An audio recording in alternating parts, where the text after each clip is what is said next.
people, certainly within the party. The party is accusing them, so this is the charge, of having acted outside the sanctioned organizational structures, which is making statements that deliberately denigrate the party. So he's not just making statements, but you can't make a statement that denigrates the party. So that's the charge, in fact. How should we interpret all of this? Dr. Levi Ndoh, who's a senior lecturer for political sciences and public policy at the Tshwane University of Technology. Appreciate your time. As always, you're on the National Pulse. Good afternoon to you. Good afternoon to the listeners. Thank you for having me. Right, let's get to where we are now. We already know there's been a statement from the ANC and they're saying they will take disciplinary action. Is that the right approach? Well, I think the first thing to note is that political party members, those who are in leadership positions, and the ordinary members would constantly do an assessment of the state of their political parties, not because they want to criticize only, but also because they want to find solutions to the challenges, if there are any. And as members of the party, they always want to see their party growing stronger and stronger. But at the same time, you have got protocols that are supposed to be observed in any political party. Who should speak on behalf of the party on specific issues, who should not speak, but also there are internal political party issues that can be spoken about in public and those that can only be spoken about by specific people that are assigned such responsibilities. So there are guidelines that are supposed to be followed. But then it's quite difficult to tell whether one has crossed the line or not, because at any given time, politicians will always be talking politics, and indeed they'll talk issues relating to their political party. I mean, I'm looking at some of the points that were talked about. So, I mean, there's really two parts. One is, well, maybe you can help us with this firstly, right? So who's allowed to speak on behalf of the ANC? I mean, in this case, are these two people not allowed? We obviously have a spokesperson, we have the president, we have the secretary general. I mean, they clearly are allowed to speak. So what does the rules of the ANC prevent anybody from pronouncing not on behalf of the ANC, but about the ANC? Like any political party, they would have a person who has to speak on behalf of the party. If there are certain responsibilities assigned to certain individuals, they can speak on behalf of the party. But what most parties, and I say including the ANC, is that they are very cautious about members having to speak whilst they've not been assigned to speak on behalf of the party. But they are even more cautious when party leaders will speak issues that will be seen to be divisive or that will not be in the interest of the party. So you don't have the actual rules and regulations that are there, but they expect members, if they have an opportunity to speak, to always speak good about the party and not speak bad about the party. Okay. I mean, if I look at now Gigava's comments, and I'm quoting him from that Sunday Times piece, right? He's saying, I think we are too preoccupied with our little corners, our little groupings. There doesn't seem to exist the possibility for us to get up briefly from these little groupings so that we can now discuss what is in the best interest of our country, of our movement, of our people, so that we achieve a post-colonial society. And until we are ready to do that, I think we are failing in our duty. So just on his, I mean, is there anything damaging about that? I don't think there's anything damaging about that. Those are issues that a person who's making an assessment about a party has to indicate or say. But the unfortunate part is that such could be viewed by some within or outside the party as a statement that should be made within the internal structures of the ANC once they've made their own assessment of the party, which requires people to be very honest about the party, about themselves, in ensuring that they build the party. The unfortunate part is that those are the kind of statements that others will not want to hear. Any leader saying them in public, but it will not be anything wrong if such is spoken about within the party itself. Okay, then as far as Nkunu is concerned, he said, and I quote, if we do not win the municipalities in the upcoming local government elections next year, come the national government elections, we will be history. What do you think of that? He is quite correct also. And in my view, those are the issues that are in the open. Those are the issues that every member of the ANC is aware of. But look here, from 2016 local government elections, the performance of the ANC, specifically in the metros, has always been going down. And that is a very, very fair assessment. In fact, it's a wake-up call to the ANC to say, you need to do better in the next local government elections, because if you don't do better, you could be heading for the West in 2029. Okay. Then the ANC national spokesperson, Matlangi Bangu, and this is, I'm quoting her, saying, their conduct represents a flagrant violation of ANC internal communication protocols and undermines the fundamental discipline of the movement. These comrades acted outside any sanctioned organizational mandate or collective structure, making pronouncements that amount to deliberate decampaigning of the ANC. Now, I'll stop at that and ask you this, right? You said, I mean, of the two people we mentioned earlier, that in fact what they've said is not something we don't know. In fact, some of it is very, very obvious, right? And whether we can debate whether they acted outside party structures or not. Is this an issue that is worth holding them before a disciplinary committee? Because, I mean, the nature of holding anybody before a DC, it means it just explodes. It ignites a situation, isn't it? We do not know how many times has the ANC spoken about people speaking or leaders speaking against the ANC in public.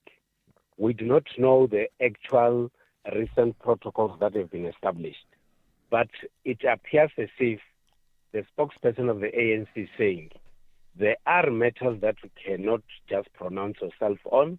You need to wait for those that are assigned such responsibilities to do so.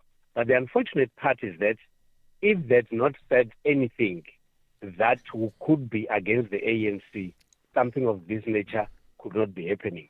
But we've actually seen this in many other political parties. Actually, some political parties would even advise their members not to even utter a word to anyone, because they are very much jealous about what goes out to the public. And look now, with these statements that is publicly known to everyone, now someone has spoken about it, and now they are in trouble with the party. My view is that it will also be very important to observe the internal protocols in the political parties in order to avoid the situation in which Gaza and Mkulu are in now.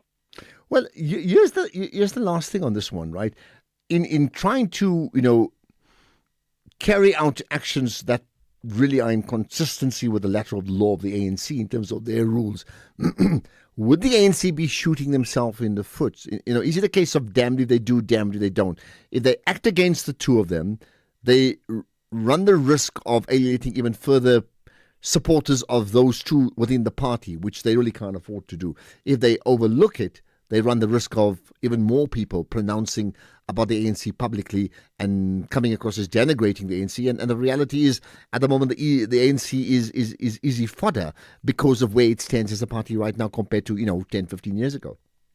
I see this as a difficult situation for the ANC in the sense that the ANC has to follow its rules and regulations in terms of discipline, in terms of its own protocols.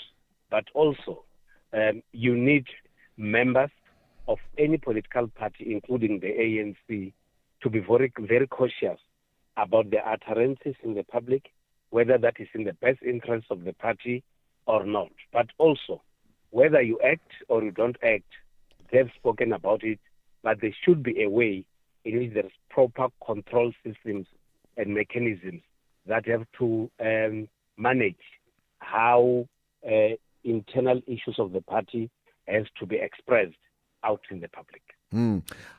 Just the last thing then, what do you think is likely to happen? If we have this conversation in 6 months' time, what do you think about this issue you may be telling me about them? Well, I think the direction is known right now, that the spokesperson of the ANC says the discipline of the party is primary and they're actually going to act going against them. It will depend on what motive did they have when they decided to do public, to raise these issues out in the public. We could not know whether the intention is to raise awareness that something is not right in the ANC and something has to happen, or whether they intentionally decided to do what they know is not right because in any way they do not care about their own party. Okay, let's leave it at that. I appreciate your time, Dr. Levi Njo, the lecturer for political science and public policy at the Tshwane University of Technology. You've got us thinking, and so is the ANC, and so are the ANC supporters in terms of where to go next with this. Two members of the NEC, Malusi Gigaba, Senzo Mkhunu, now facing a disciplinary action against them because of utterances they made about the ANC in the public space. Now, big question to you is, what do you make of it? What would you do if you were the ANC about them? And what do you feel about it? About the actual utterances, the comments, how accurate are the comments, number one. Having said that, what do you feel about it anyway? And what would you do? This is the National Pulse. Call in 086 000 2032 and to WhatsApp 0614 104 107. I'll take your calls right away. I was in another insurance company and I wasn't happy. One of my colleagues was also without insurance and she was happy. My niece is without insurance and she's happy. Then I just decided I wanted that happiness. What was the real deal they could offer you? 870. Every month? Every month. That's amazing. You're always getting something out. Yeah. Go to outsurance.co.za now for a 10-minute quote that could save you thousands. What brought you and Outsurance together? Let me just jump on the call with them. Let me just see what's happening. He asked a lot of things about my vehicle, my sexy vehicle over here. Ooh. Yeah. And to my surprise, 718 Rand I ended up saving. And this awesome product called Panic Assist. 24-hour security if we need their help. Thinking I'm a father, I need to look out for my family. Absolutely. They gave you the real deal. It literally is the real deal. Go to outsurance.co.za now for a 10-minute quote that could save you thousands. Licensed insurer and FSP. T's, C's and information online. It is time to experience spectacular football talent from 19 African nations. East Africa is on full vibration. From Tanzania, Kenya to Uganda, the pitch personnel are hungry for continental glory. This is the Total Energies African Nations Championship 2024. Witness Jan 2024 on SABC Plus and SABC Sport on DTT Channel 4 from 2 to 30 August 2025. Proudly brought to you by SABC Sport. For the love of the game. What is Overtrail? Is it off the beaten path, over the edge of comfort, or the thrill of the road less taken? It's over every bridge, every obstacle, every trail, and over to that view that takes your breath away. Overtrail means going further, exploring deeper, surrounded by the comfort and sophistication of a luxury SUV. It's this spirit that inspired the Overtrail project. Experience Overtrail in the LX and GX range. Lexus. Experience amazing. X at SFM Radio and at Ashraf Garda. Right, I need to hear what you have to say. It's the National Pulse. You've got your fingers on the pulse. Let's hear it. Vuyizwa will come to you in just a moment. There's a comment via text saying, hello, Ashraf. What disciplinary action will they face? The selective step aside? Senzo Mkhunu should rather be more worried about himself being history when his alleged corruption case starts comes from Imtunzi, who sends his regular daily message. I've noted. Vuyiswa, you're also a pretty regular caller on the show. Go for it. Hi. Hi, Ashraf. Thanks for taking my call. Thank you. You know what? The problem with Malusi and Senzo, they are my comrades, but they are part and parcel of the problem that are affecting the ANC. Because you can't say, because if you are part and parcel of the problem, then you go outside and make the noise. They're supposed to, according to Oliver Tambo, they're supposed to actually sort this thing inside, because they are in a leadership position. So why they come out and talk this? Actually, they've let so many people down, the two of them. I know the stories, including myself. You phone them, you need them to intervene, then they don't come back to you. Actually, they refer you to the PA. What is the PA going to do? They have so much red tape in their offices when they were in office, and right now they've got problems. The Senzo's got a big issue coming. We don't know whether it's So what should the ANC do about them now? I mean, they've already made their pronouncements. Yes, I think the pronouncement is very good. And all what I want to advise my African National Congress Party, which I'm born into. I mean, I had to grow up in exile, brought up by this after losing my parents. It's painful to some of us because we know the ANC as children that Oliver Tambo led. They need to bring back Ubuntu. Stop going to these northern suburbs, eating dinners there with these people that don't like us, that will go and preach this gospel of the ANC going down all over the world. Okay, got that. Need to bring back Ubuntu. Thanks for that, Vuyiswa. Is it as simple as that? Like, really, if it was that simple, don't you think it would have been done a long time ago? The fact is, the world has changed, and so has the ANC, right? Here's some comments. Said about the ANC.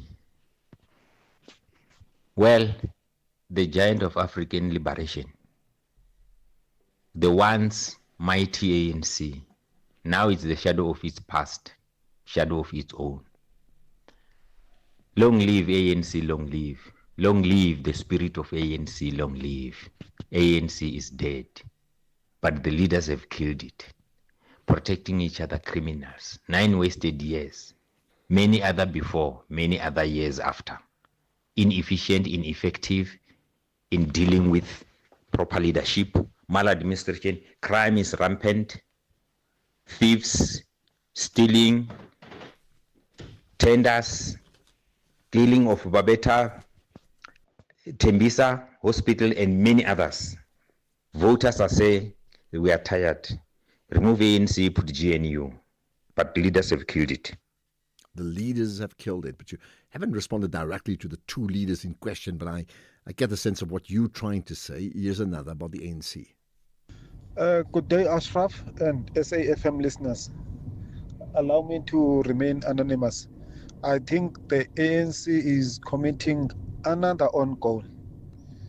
There's no point in taking to disciplinary people that are saying something so obvious. Now they are letting us to speak about their flaws again. So they are sponsoring their own downfall. Thank you. Okay, sponsoring their own downfall is another. I tell you what, and just think about this. I mean, do you see outside the president, because, he will remain the president, but then at some stage his term is going to end, right? Who do you see as I was having a chat today about leadership, people, and I gave many examples about what would be effective leaders. Who do you see as the effective leadership of the ANC, let's say in the next 5 years or so? I'm talking about 5 people that you think would be right at the very top of the ANC to lead that party. Yes, Ashraf, I got similarity to when I call people names. So I remember when I was elected for the SA team, duathlon. My name is, by the way, Quentin Fontaine. And then I was looking for a sponsorship for supplements. And I phoned Evox supplements to ask them if they can sponsor me in any way. And then the guy on the other side of the phone said to me, Quentin, fortune, no, Anytime you're going to sponsor, I said, no.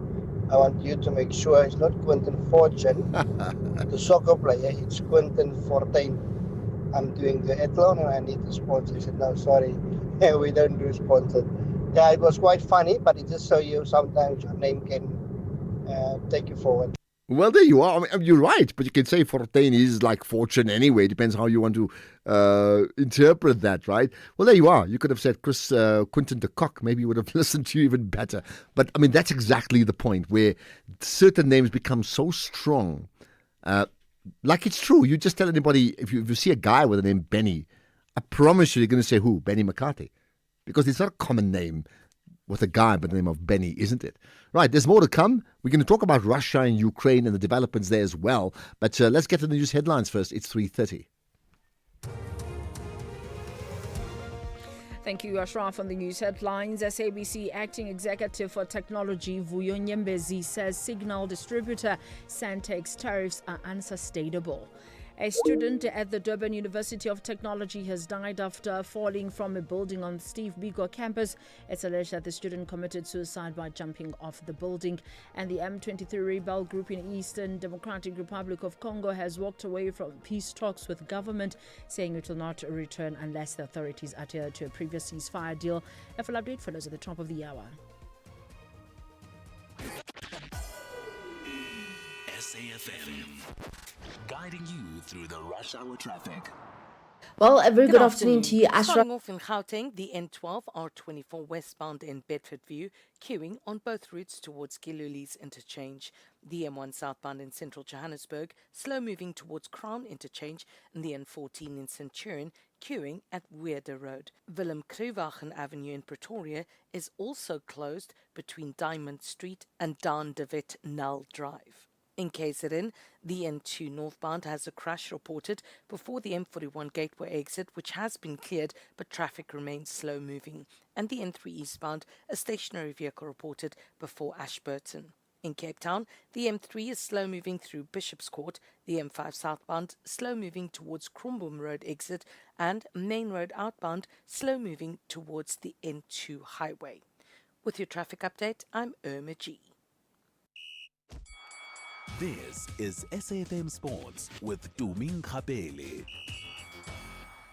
So much happening in the world of sport. I think of the Bafana team. I think of the Springbok team coming up for the weekend once again, and the national cricket team. And I'll leave it all to you to set the agenda to me. The Proteas beat Australia by 98 runs. This is in the opening ODI to take a 1-0 lead in the series. Keshav Maharaj was the star of the day, taking a career best of 5 wickets in 26 balls. And earlier on, the Proteas posted 296 for 8 before dismissing the host for 198. Meanwhile, Pakistan demoted former captains Babar Azam and Mohammad Rizwan today in a contract review that scraped the top category after a string of poor recent results. There are now no players in the top category A for the first time since the system of central contracts were introduced 21 years ago. Then moving on to football, where Bafana acting coach Molefi Nzeki says that he had enough in his arsenal to go all the way and lift the 2024 African Nations Championship trophy. This is despite their early exit at the hands of co-host Uganda. Now, with the 2025-26 Premier Soccer League season fully underway, at the time of the tournament kicking off, South Africa were forced to take a squad largely made up of free agents. Meanwhile, the PSL DRC has declared Luke Bartman a free agent and dismissed the case by Cape Town Spurs. This means that the ruling, it will pave a way for his move to Kaizer Chiefs. In the meantime, Wolves have signed defender Jackson Chatua for 12.5 million euros, which is around 257 million rand on a 5-year deal from Serie A side Hellas Verona. Now, the Cameroon international can play a right back and wing back and was last season named the fastest player in Serie A. He scored twice and registered 3 assists in 37 games for Hellas. In tennis, Iga Swiatek warmed up for the US Open by winning the Cincinnati Open for the first time and will now turn her attention to securing back-to-back Grand Slam titles. This is after Wimbledon wins in July Swiatek defeated Jasmine Paulini 7-5 and 6-4 in Cincinnati at an event where she had never previously gone past the semifinals in 6 attempts to claim her 24th career trophy and 11th in a WTA Masters 1000 tournament. Finally, Yannick Sinner maintains his lead atop the latest ATP rankings, while Karen Khachanov moved up to 9th. Iga Swiatek moved one place to 2nd, while Coco Gauff dropped to 3rd in the latest Arina Sabalenka-led WTA rankings. I'll have more on other sports in the next hour. Okay, perfect. Thanks for that to me. And yes, there's lots more, but nice to get a win against the Australians. A pretty convincing win at that, isn't it? September 5 is Casual Day. Time to get your Casual Day sticker and gear in support of persons with disabilities. Looking beyond the label, your contribution makes a tangible impact. Visit www.ncpd.org.za. Many thanks from the National Council of and for Persons with Disabilities. This is an SABC-supported initiative. Do you know what's hiding behind the colorful packaging of unhealthy food? Big food companies target children with unhealthy packaged foods that hide high levels of sugar, salt, and fat, which could lead to heart disease, diabetes, and hypertension. But the truth is hidden from consumers. Front of package warning labels are a proven solution to help consumers make informed decisions. The government must act now. We have the right to know what's in our food. Demand front of package warning labels. Sign the petition on heala.org, HEALA.org, by the 30th of September.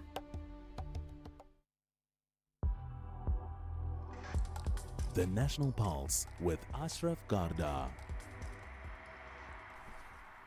Okay, we're going to get an update on the developments between Russia and Ukraine, significant at that. But first, your calls. JJ and Polokwane, hello. Hi, Sharaf. How are you? I'm good indeed. Yeah, go for it. What's your point? I'm trying. You see, the people who are supposed to be disciplined from the ANC side, it's Gigaba and Senzo Mkunu. We are in this situation today where we have a commission. The person who is fingered, it's him. And on the other side, you are having Gigaba, who was fingered by the commission of inquiry. The commission which has come up with the results, and he's fingered there. And he goes out to the public and say the ANC will lose because of 1, 2, 3, forgetting that it is himself who must stand as who should have stood aside and say, ANC, go on, let me recover, let me recuperate. So they are not doing that. They go out there and talk negative. I don't say bad. They talk negative about the organization which they are supposed to pull out of the quagmire themselves. And they are not pulling it out. They are telling the public that you public, next time when you go and vote, this organization must lose negatively and indirectly. They are saying exactly that.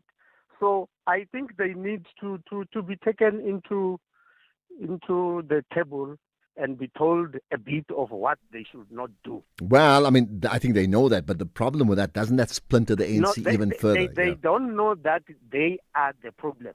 They ignore it deliberately. Okay. You see? They don't know they are the problem. I got that, JJ, in Polokwane. Yes. Right. Thank you for that. We'll get more calls as soon as we can, but also you can WhatsApp and you can text using that hashtag, the National Pulse. Many commenting about the ANC looking to discipline 2 members of the NEC effectively for speaking out when they should not be speaking out because they don't have the authority, but the other one is speaking out as in down against the ANC, and that, according to the ANC, is not acceptable. Okay, what's acceptable regarding Ukraine and Russia?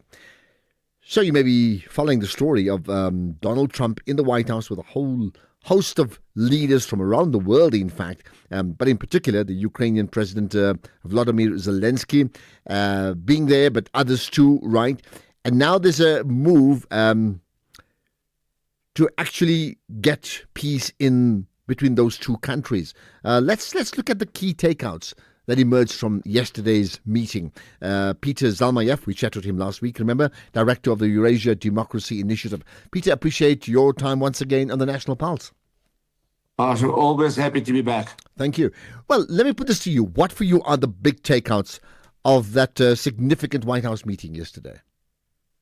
It was indeed significant, and the significance was that the European leaders finally realized what is at stake. I mean, of course, this realization has been dawning gradually, but I think the fact that you had this roster of who is who in Europe coming to that meeting it shows that they're very concerned that Donald Trump would be yielding to Vladimir Putin's demands at the expense of Ukraine's long-term, not just security, we're talking about its very sovereignty. Imagine what happens if Ukraine falls. The Europeans understand it very well. Millions of more refugees spilling over its borders, and Russia in control of Ukraine, a great dominant power, revanchist power on the borders with Europe. So a very, very,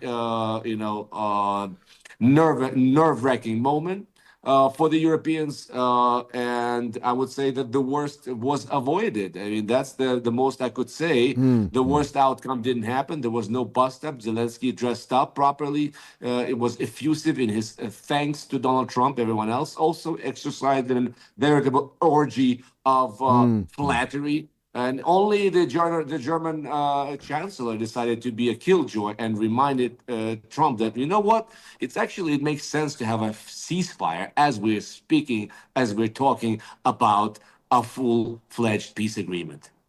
So why would that be a killjoy? Explain that.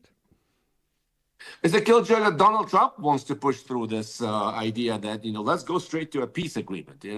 That is a code that the Kremlin is using to hide what it calls its root causes of the conflict. It wants to solve those root causes first. That means an essential cap on Ukraine's sovereignty, right? That means a decrease of its army to about 80,000, the status of official language for Russian.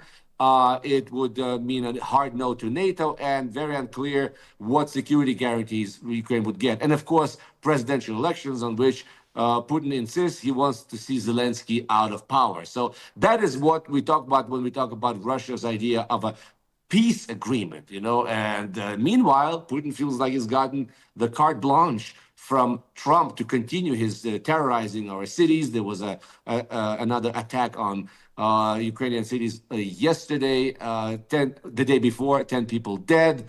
And so it seems like Putin is in the business of dragging out time and stringing Trump along. What I did find a silver lining in yesterday's meeting, and that is all the talk about security guarantees for Ukraine and a trilateral meeting that Trump really wants to see. That puts the ball in Putin's court. Now he does not want to be the recalcitrant resisting party. He's going to have to respond to that, even though I do believe that he does not have the appetite for meeting Zelensky, someone who has denigrated and he has declared illegitimate. It would be a hard pill for Putin to swallow. And understand, I mean, that's the next thing, isn't it? Before the full scale or full-blown peace treaty would be the meeting between the leader of Russia and the leader of the Ukraine. So that's planned to happen first. Will that happen? It might happen. I'm skeptical that it will happen soon, but we're already seeing and hearing from Reuters that it might happen as soon as within a couple of weeks in Hungary, in Budapest. It tells me that it may be a sort of play acting by the Europeans and maybe Trump in concert to put pressure on Putin, this sort of broadcasting. Yes, it's happening, etc. I don't believe that the Kremlin has made its wishes known yet. They're still talking about, well, let's raise the level of the negotiators. That does not mean Putin versus Zelensky with Trump in the room. No. So it might happen, but even if it does, if Putin goes through that motion, does that mean that he will be amenable to any sort of agreements? He'll just show up, there'll be a meeting, and they'll go their separate ways. That does not guarantee any outcome. How do you think that this meeting yesterday was besides the charm offensive? The last time Zelensky and Trump was not a pleasant meeting at all. But outside of that part, because I mean that can also be just charades, right? Do you think this meeting was far more impactful and meaningful versus others? And if so, why? So what has changed? What has changed? It was meaningful in the sense that Europe finally came together in such a show of force. It was a really, really incredibly high-level delegation. Needless to say, you saw who was there, right? And so that was groundbreaking in that this was a moment of truth. I mean, if the transatlantic alliance is to hold at all, this is sort of the price that is going to have to be paid. Yes, there will have to be concessions made on both sides. But Europeans are sending a clear signal to Trump that the Western powers, America, cannot be seen as yielding to Putin completely and giving up on Ukraine. The way it's shaping up under Trump, if Trump had his way, it will be a complete capitulation to Putin's demands. And then what has all this been for, right? There's another element here to consider, and that's the poison pill of all this talk about land swaps and all of this. This is very dangerous. I mean, you're talking about swapping one part of Ukrainian land for another part of Ukrainian land, right? And that also is a trap that Ukraine would be walking into if we're talking about any land swaps. If it were to sign off on this handover of the territory, this could lead to an unrest, an armed unrest on the streets of Kiev and other Ukrainian towns. Zelensky would be out of office. If he says a hard no, Putin points finger at him and says, Donnie, Ukraine is the killjoy here. Ukraine does not want peace. So that's why all this talk about, land swaps coming from Donald Trump and his real estate buddy partner, Mr. Witkoff, his personal envoy to Ukraine, is so irresponsible. All right. What did you make of the question by Ursula von der Leyen, who's the European Commission president, right? About the children, saying the abducted children must be returned. Something, and I'm paraphrasing, like it's not negotiable. And Trump's response was, and if I can remember, it's like, but that's a separate issue. And then talking about the significance of a massive trade deal that's just been put in place, like a record in the last few weeks. What do you make of that conversation? And that's just, I think, a very well exemplifies the cynicism, the age of cynicism that reigns supreme in the nation's capital, right? That's precise. We're talking about children, and actually, Donald Trump's wife, Melania, actually was motivated to write a personal letter to Putin addressing this issue, and Zelensky brought a response from his wife to the White House. You saw that exchange, right?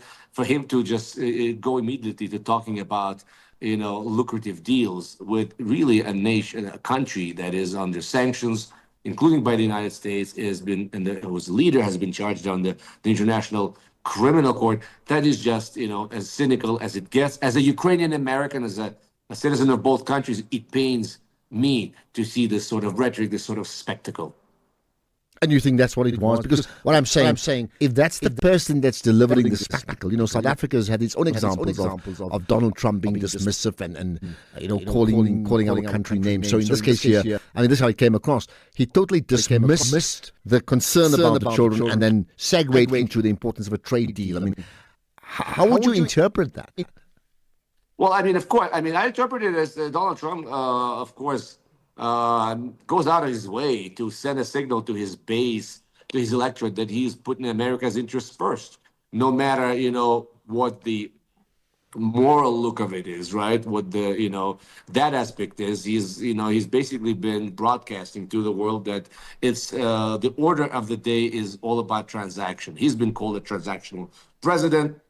He believes that, America has no role in, dictating to the world or preaching to the world any sort of moral values. He's been, winding down all of these aid programs and any of these, other democracy promotion programs. He doesn't care about this. He doesn't care about the U.S. remaining a liberal democracy. As simple as that. Okay. And that actually was the point of this rare earths and minerals deal with Ukraine. I don't think it's going anywhere anytime soon. There's so many questions about it. A lot of it will be actually in the Russia-occupied territory, all the mineral wealth that Trump now wants to cavalierly part with and press Ukraine into parting with, right? But that is, once again, that just to show in this made for TV or made for TikTok presidency to translate or to broadcast to his audience that, he's getting money for America. He's getting money out of everyone. America will not be a sucker anymore. No free lunch for anyone. Okay, let's leave it at that. No free lunch for anyone, according to Peter Zalmayev, the director of the Eurasia Democracy Initiative. I mean, did you see I much appreciate your time, Peter. I wonder if you saw some of the optics around that, certainly at the White House, where, what it came across, and I sort of heard someone say there's like a schoolmaster, headmaster of a school, and all the learners sitting around him, and Trump could literally, dictate what he wants. And by and large, never mind what they may have felt, they all treaded on eggshells, and they knew they just could not upset the headmaster. Did you see that? I wonder. More to come. Your comments on Ukraine, Russia, but also we'll talk about big issues around litter and other environmental issues in the Midrand region north of Johannesburg right after this. X at SAFM Radio and at Ashraf Garda. Okay, let's talk about. So this is so interesting. The region is the Vorna Valley region. The councillor for the Vorna Valley region is Annette Depper, and she's brought up a series of issues, concerns around environmental issues, and we'll connect with her in just a moment to talk about exactly what other concerns around that. In the meantime, I think we do actually have the guest on the line. I want to just double check that. Yeah. So there's a series of environmental issues that the council has brought up. Let's get then the Vorna Valley Councillor Annette Depe on the line. Appreciate you connecting with us on the National Pulse. Hello, Ashraf. Thank you. Thank you. You've got a concern around your region. You're a council for Ward 132. What are the concerns? Well, this is an ongoing concern. It's not a new one. Our roads, our internal roads, our arterial roads, our provincial roads in 132 are in a state. The filth is just beyond fixable. We're going to need loads and loads of people out there picking up litter over a 3-month period because there's so much litter. People are throwing the rubbish out of their windows when they drive, McDonald's packets, all kinds of things. And we just cannot get law enforcement to do anything, firstly. Secondly, Pick It Up is not doing their job. And then we've got augmented services who don't pick up litter. They only do what they call scoffling on the side of the road. They take the grass away and the sand away from the roads. And they only do specific roads where they can get their staff to because they don't have transport to get them further into the ward. Okay, so I hear you. So my question to you is, but that's not unique about your ward, is it? I mean, I can copy and paste that comment through the length and breadth of South African society. Exactly. You go into the townships, and next to every informal settlement, there's a mound of filth, and Pick It Up goes there, they clean, the next day the filth's back. So I don't know where all this rubbish is coming from, but the bottom line is it's a mindset that needs to change. We need education around litter. Perhaps we need to bring back a litter campaign, which we had many years ago. I don't know if you remember, there was a litter campaign called Zip It in a Bag. Can't remember the exact name. But the city has to do something. We can't go on the way we are. The province, when I write to the province, they tell me they don't have manpower to do it. Mm-hmm. Now, I've got Allendale Road, I've got the R55 running through my ward. And both of them are provincial roads. And they are filthy. So, There's litter everywhere. Right, you spoke about a mindset change. I mean, again, even that comment, I could repeat it from 100 people councillors and other politicians over the last 10 years or so. At some stage, you have to move beyond mindset change to actually enforcing the change, don't you think? Enforcing, charging people for littering, but again, if the JMPD doesn't have the manpower to police it, then who's going to police it? Can they give councillors the authority to police it? Or can they give ward committees the authority to police it? But giving it to the JMPD only or to pick it up, it's not going to work. So what then do you actually suggest? I mean, practically, considering competing interests, maybe apathy, other issues. So you're faced with a reality, and you have your ward, you have your people within the ward. What practically do you think you would like to see happen, and you're trying to ensure that it does happen? Okay, what I've put in place, I've got certain ladies who are retired that are employing their gardeners to go and clean. I've got one lady who's got 3 or 4 roads she's responsible for, and people are donating to her to pay the gardener to clean those roads. So she's doing that work for Pick It Up through the gardener. And we've got residents who are contributing towards it. Then we've got, that is in Warner Valley, Kalami Hills. Then we've got a group of people in Carswell who are doing exactly the same. Residents are contributing to a gardener to clean the roads. Because, and then again, we've got Waterfall who do all their own cleaning. Nobody from Johannesburg cleans that area. We've got Barbecue Downs, also got the same program in place. And it seems to be getting momentum. The only thing is we need to formalize it. We don't have enough ratepayers associations to formalize it through. So individual people are actually doing the work at the moment because the city's not doing it. And a lot of our residents have started saying, listen, we're happy to support this initiative. Okay, let's leave it at that. Let's hope, you get it right, but others get it right too.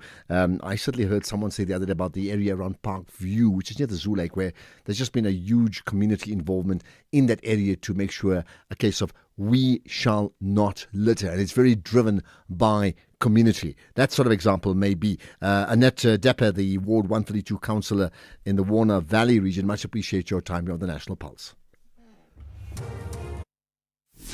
Ashraf Garda on SAFM. Okay, let's get to some of your calls, some of your comments. Love to hear what you have to say. Well, by the way, Chet, we'll have an update on Santaco. They briefed the media earlier today. We'll talk about that whole e-hailing story, the terrible story of the driver being killed outside the Maponya Mall, right? Let's pick up a call. No, we've had the call. We've just lost the call for a second. What we haven't lost is the connection with ANC. I don't think so. Good morning, Ashraf.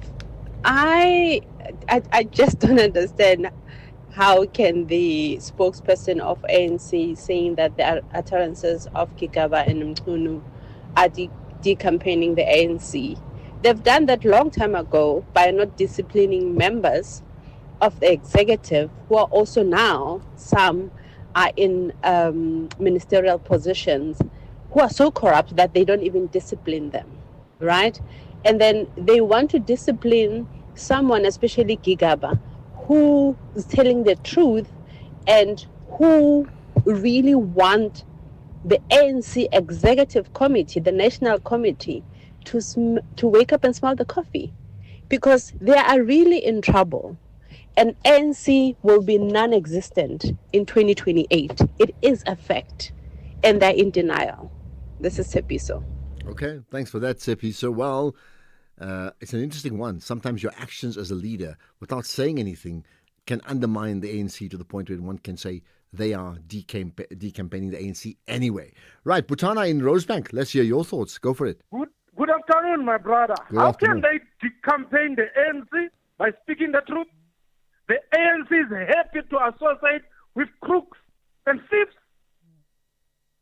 Yeah. Is it told that you are wrong? When are they going to discipline people that are having the money under mattress? I think the point is here, you can argue within the party. You can't argue outside the party. You can't publicly pronounce. Think of a footballer. Goodness. Have you ever known a footballer who's commented about a coach of the team and publicly and survived? That's belligerent organization. That's good. They're behaving so well, eh? But in the public space, that's what I'm talking about. Oh, in the public space. We know the crookedness of them in the public space. When they wanted to deploy crooks there in Sita, did they discipline that person? Did they discipline him? Okay, I hear you. You've made your points very, very strongly, Butana in Rosebank. And I tell you what, every day I ask the question, what for you moves the national pulse? There's no question today. It is the African National Congress that moves the national pulse. Let's get the news. Here's on Della Mbana. It's 4 o'clock.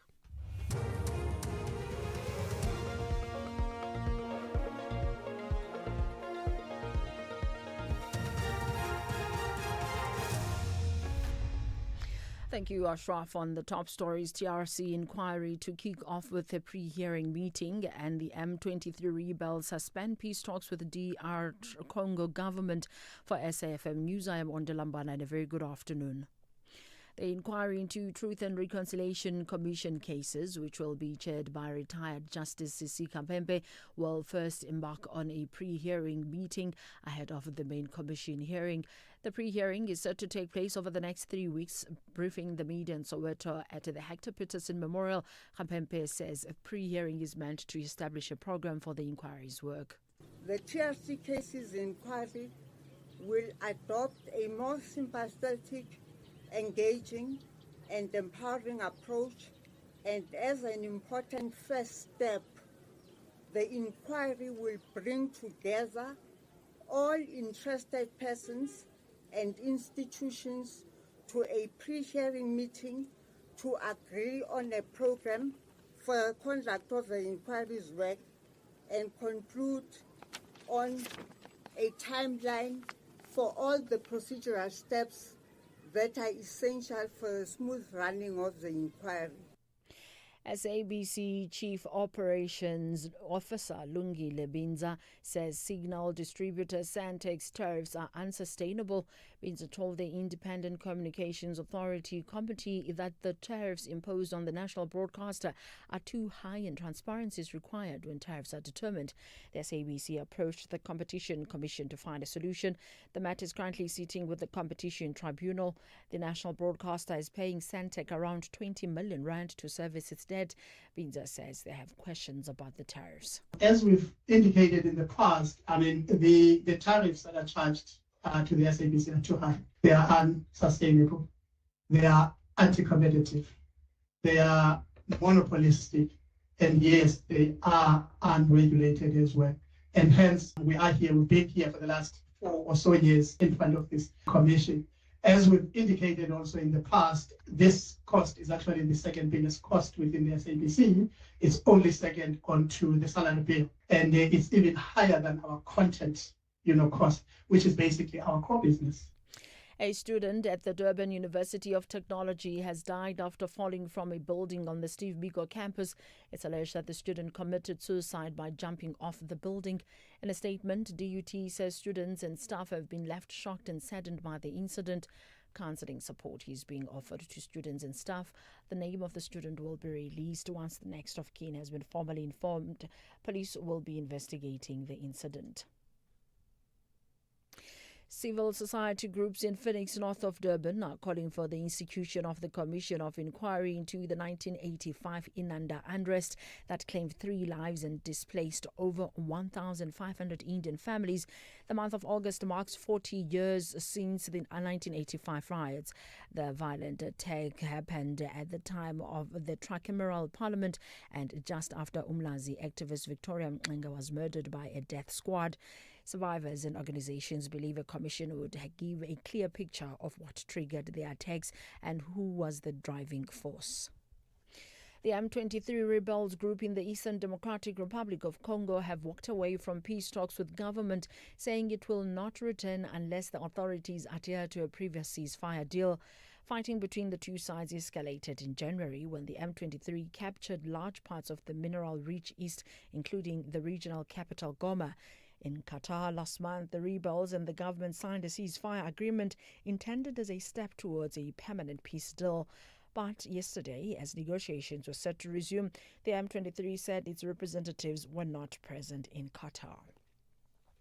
Recapping the top story, the inquiry into the Truth and Reconciliation Commission cases, which will be chaired by retired Justice Sisi Khampempe, will first embark on a pre-hearing meeting ahead of the main commission hearings. I'm Ondela Mbada for SFM News Headlines at 4:30. In sports this hour, Maharaj 5-wicket Whole Hands Proteas the lead. Chiefs announce new striker and Racer backs buck depth despite Kolisi blow. More details at 4:30. SAFM, guiding you through the rush hour traffic. Good afternoon. Starting off in Gauteng, the N3 northbound in Bedfordview, queuing on the link to the N12 east at Giluli's interchange. And traffic lights are working at multiple junctions in Sandton and the surrounding areas, and that's due to a power outage, so expect further delays. In KZN, the M7 westbound queuing towards the N3 highway. The N2 northbound has a stationary vehicle before the M41 gateway exit and Umgeni Road westbound, slow moving through Springfield Park. In Cape Town, the N2 outbound slow moving towards Bunga Avenue and Victoria Road outbound is slow moving through Woodstock. With your traffic update, I'm Irma G. With the ever-changing financial landscape, it can be difficult to make sense of all the moves at times. Join me, Jimmy Moyaha, on the SAFM Market Update with MoneyWeb, Mondays to Thursdays, 6 to 7 p.m, as we break down the key market trends, top financial stories, and smart investment insights, all in one place. It's everything you need to stay financially informed and ahead of the curve. This Women's Month, SAFM stands with the women shaping South Africa's future. Under the theme, Building Resilient Economies for All, we honor the pioneers, the problem solvers, and the everyday heroes driving change. Stay tuned as SAFM brings you powerful stories and meaningful conversations that move us. SAFM, celebrating women, celebrating progress. SAFM, leading the conversations that move us. The National Pulse with Ashraf Garda on SAFM. You're listening to the National Pulse, weekdays 3 to 6 p.m. So what did you make of that Trump dressing down with the EU Commission's president, of all people, where she mentioned that the Ukrainian children must come home? They were abducted, they've got to return home. And he literally responded by saying, well, and I'm paraphrasing, well, that's another issue. That's not what we're discussing now. And then threw in something like, what about the great deal, the record deal we've just clinched in the last couple of weeks? Now, that was his response. So effectively tone deaf to the point about the children. Obviously very deliberately so. What do you make of that? Having said that, he's at the center of setting up a ceasefire or a peace treaty of sorts, which, if he does, would probably make him most admired, I would think, by many, many people, right? We'll talk to Cheryl Gibson-Dix later on about the National Sea Rescue Institute and the work they do specifically around women empowerment. We'll also chat to Steve Mabona. There's a story of a Rilliput school principal who was stabbed. Oh, my goodness, man. But let's talk about another story, and this one already had the oh, my goodness moment. The driver, the e-hailing driver who was killed outside or at the Maponya Mall last week. And that's obviously been a center of much conversation over the last few days, right? So the SANTACO, the South African National Taxi Council, briefed the media today in response to that, to the e-hailing vehicles being attacked in Soweto, and they've got some thoughts on that. We're going to speak to them. In fact, with me is Mandla Hermanus, the national PRO of SANTACO. Mandla, appreciate your time here on the National Pulse. Thank you for having me. Thank you. Right. So, firstly, what do you make of what happened? What is your understanding of what really happened last week? It's it's still unclear to us as Santaco if could this be as a result of tensions between the e-hailing operators in that area and the minibus taxi operators. But also what we have also heard is that even amongst the e-hailing operators, there are tensions there. They are divided into three groups. There's a grouping which is constituted by the local residents. And then there is another grouping that is mainly from the hostels. And then apparently there's a third grouping, which is mostly foreign nationals. It's referred to as the Nigerians. So there are tensions there. So it's not easy for us to get clarity in terms of what triggered this particular incident. But we are saying whatever happened, they are all taxis, even the e-hailing operators and metered taxi. They are part of the Santaco fold as minibus taxi operators in the country. So we have a responsibility to come out very strongly and condemn the violence and also implore law enforcement officers to do everything to arrest those who are responsible. So but it's not clear at the moment. Yeah. So in terms of your understanding, therefore, you can't confirm that the killing of an e-hailing driver was done by another e-hailing driver or by one of the traditional taxi operators falling within Santaco or anybody else. You're not sure? Yes. We can't confirm that. What do you feel about those that have suggested it could well be a Santaco, type of taxi driver? I'm not saying that we know that for sure. I'm saying there's been that sort of, default conversation by many people. Look, we do expect that people would make those allegations given the long-standing tensions between e-hailing and minibus taxis. But initially, the tensions were not between e-hailing and minibus taxis. The tensions were between e-hailing and your traditional metered taxis, because the way e-hailing operated came and disrupted how the metered taxis used to operate. So there were always tensions there. So it's easy then for people to assume that if something happens especially at Maponya Mall, then it must be the minibus taxi operators who are doing this.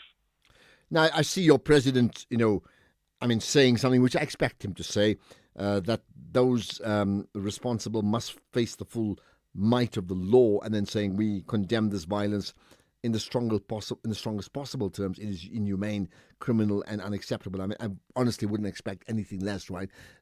I also understand that Santaco's got a position regarding the regulation or the lack thereof around e-hailing drivers or taxis compared to others. Tell me more about what is the status quo, what's your position on it? Look, like for instance, now I've mentioned three different groupings in that area. And even Mr. Mvelase, may his soul rest in peace, we have also discovered that he had just been in that area, or he had started, it had not been more than 2 weeks since he had been operating.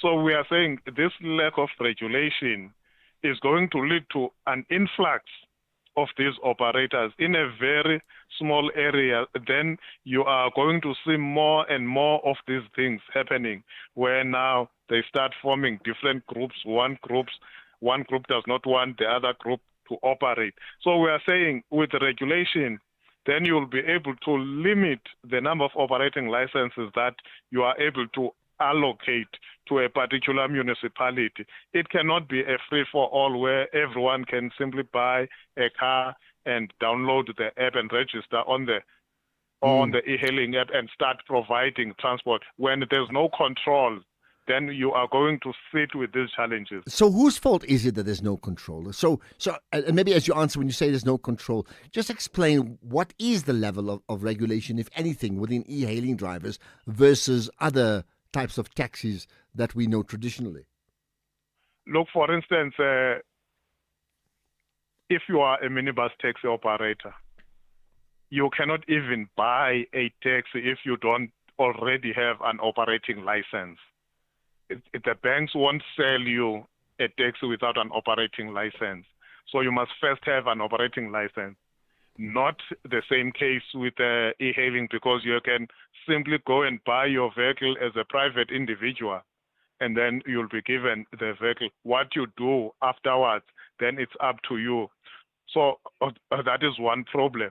And also with minibus taxi operators, when you get your operating license, it's got specific routes that you have to operate on. And once you have those routes, no other association can be given the same routes to operate. So you get your dedicated routes where you operate from point A to point B, and no one else will be given that authority except that particular association. Again, that does not seem to be the case with e-hailing, because you can get your vehicle, you apply, you get registered on the app, and then you can operate anywhere. So we're saying those are the challenges that we are sitting with. And also with the minibus taxis, you cannot just apply for operating license and get them. There's no limitless number of operating licenses. There are checks and balances. There are surveys that are done to determine the demand and supply so that the routes do not become oversaturated. But it does not seem to be the case with e-hailing, where everyone can just buy a car today and start operating tomorrow. Why do you think that it's not been regulated in the past and now? Like, why would that be the case? Look, because I think the e-hailing platforms caught all of us, including government, unawares. So even the regulations that have been promulgated now, it's a reactive measure when e-hailing is already in existence. So I think the government is still playing catch up. You know, it took a while to understand how they would categorize e-hailing, and eventually they settled for saying, okay, let's categorize e-hailing similar in the way we categorize metered taxis. And even then there were challenges, but because for a metered taxi, there had to be a meter in the taxi, and which is not the case with e-hailing. So they've had those challenges, but I think it has taken them quite a while to get around to figuring out how to categorize these app companies when they operate in the country. Now, the next challenge that government is going to sit with, how do you then conduct surveys? How do you determine that within this municipality we can only allow X number of e-hailing operators, the same way that is done with minibus taxis, to ensure that there is no oversaturation, which could lead to tensions and violence in the future.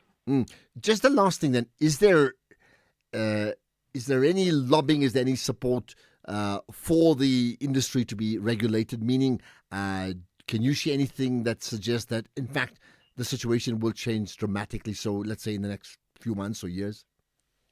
Yes, and no, there is hope. I mean, the NLTA was amended, and there will be regulations, and the e-hailing association is looking forward to having those regulations implemented, because it's them actually who really want that sector to be regulated, because they fear that these challenges will persist and they will get worse in the absence of proper regulation. But there is hope that, I mean, within the next few months, we should be seeing the regulations being gazetted, because the legislation has already been put in place. The amendments have been signed off. So it's just a matter of putting the regulations on the government gazette, and then after that, it's implementation. And we hope that that should happen before the end of this year. Okay. Just the last thing. What is the position regarding the regulation of e-hailing taxis, predominantly Uber, because they have the global monopoly, I would think, in other parts of the world? Look, what we understand, there are other parts of the world where actually the governments took a stand to do away with e-hailing in favor of metered taxis. which are owned and operated by national, So it varies, and we don't know the position within South Africa. It seems here in South Africa, these app companies have been allowed. They are already here, and we don't see that there will be any way of getting rid of them, because even local apps that have been developed have not been able to compete with your Uber. I mean, we had Taxify, who collapsed and eventually was bought by Uber. So it varies across the world. There are countries where Uber is illegal, but there are countries that have Uber. There are countries that prioritize taxi operators, like your metered taxis and buses. All right, just the last thing. I understand that regarding the funeral of the e-hailing driver who was, killed and really just horrifically so. I understand Santaco playing a part, or are you playing a part with regard to the funeral itself? Yes, the president has undertaken to make sure that Santaco contributes towards the costs of the funeral. Just to show to the family that this is disappointing. This should not have happened. But I must stress that it's not something that we are proud of to say, no, we will take care of the funeral, because Mr. Mvelase should not have been killed in the first place. Okay, obviously. Thank you so much for your time. Much appreciated. Although talking to you really under really terrible circumstances here. The national PRO of Santaco is Mandla Hermanus. Mandla, appreciate your time. From one terrible story to another terrible story regarding clashes between pupils from West Ridge High and Hoërskool Roodepoort. And somebody has been stabbed. We'll talk about that after this. You're listening to the National Pulse on SAFM. We'll get to the spokesperson for the Department of Basic Education, Department of Education, Gauteng, that is, in just a moment or so. But there's time for you. Tim from KZN saying, Ashraf, there comes a time when enough is enough regarding Trump. It's time to seriously concentrate on the destructive, destroying virus called Ramaphosa and his ANC. The country's falling apart. It's serious stuff from Tim. Tim, I hear you. I mean, does that mean we mustn't talk about Trump at all when, as you know, the decisions he makes and the pronouncements he makes has an impact on not just this country, but just about every other country in the world? Seriously, how do we ignore it?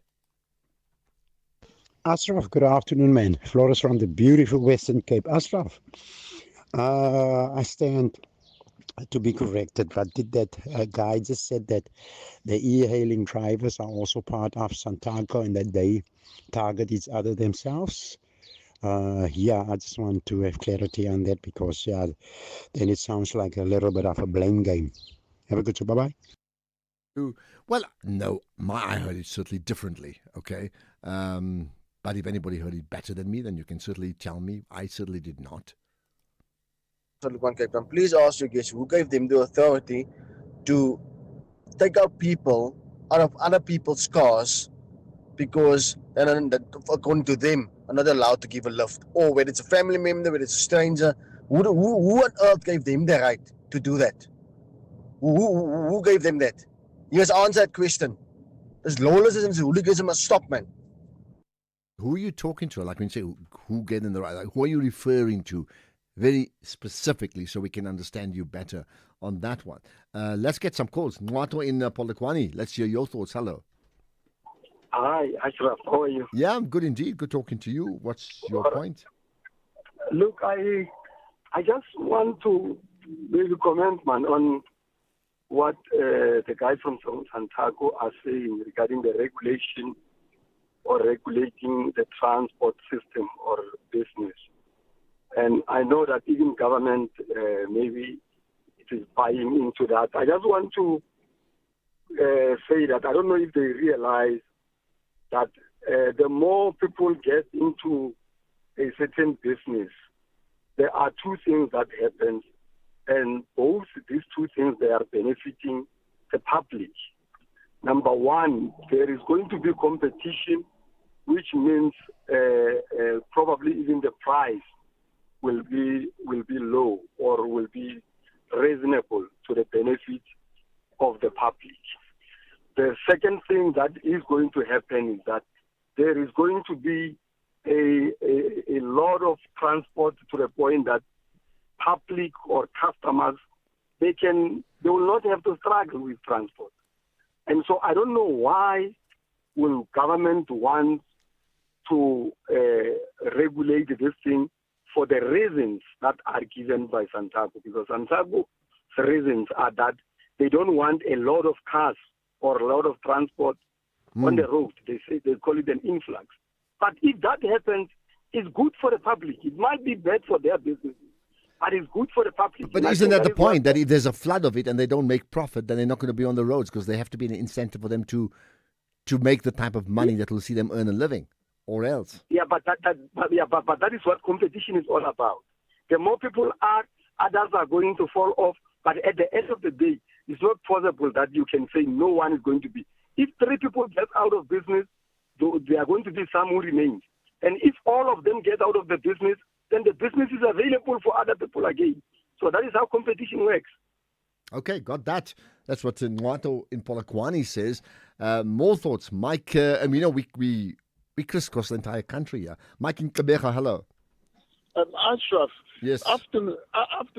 I'm not sure, but like most of the time when I listen to you, it looks like you've got this very biased view of Donald Trump. I'm not too sure. Why am I saying that? At the end of the day, there is too much chaos in this world. There's too much war. There's too much chaos. The man is talking peace. He's saying to the people, peace is what I want. But it looks to me as if, we are overlooking that and just looking at the way he talks or the way he is, instead of looking at what he's trying to achieve. He says, I want peace. But can't we do both? I mean, if you listen to me correctly early on, I said both.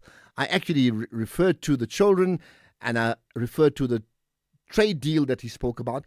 But I also said he's someone who's pushing for peace, and he may well be the central person. I can't remember the exact words that will bring peace between those two countries. I actually did say that. Yeah, but what I'm trying to say is, when you listen to most analysts that comes on your show, they've got this very biased view of him. Instead of looking at what he's trying to bring to the table to say, I want peace. This is what the man is advocating for. But is it possible?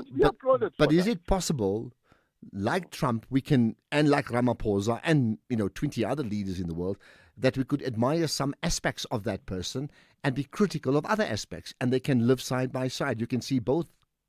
Absolutely, but the problem is, the problem here is that regardless of what he does, whether it's good, just because it's him, the analysts are going to just override that because it's him.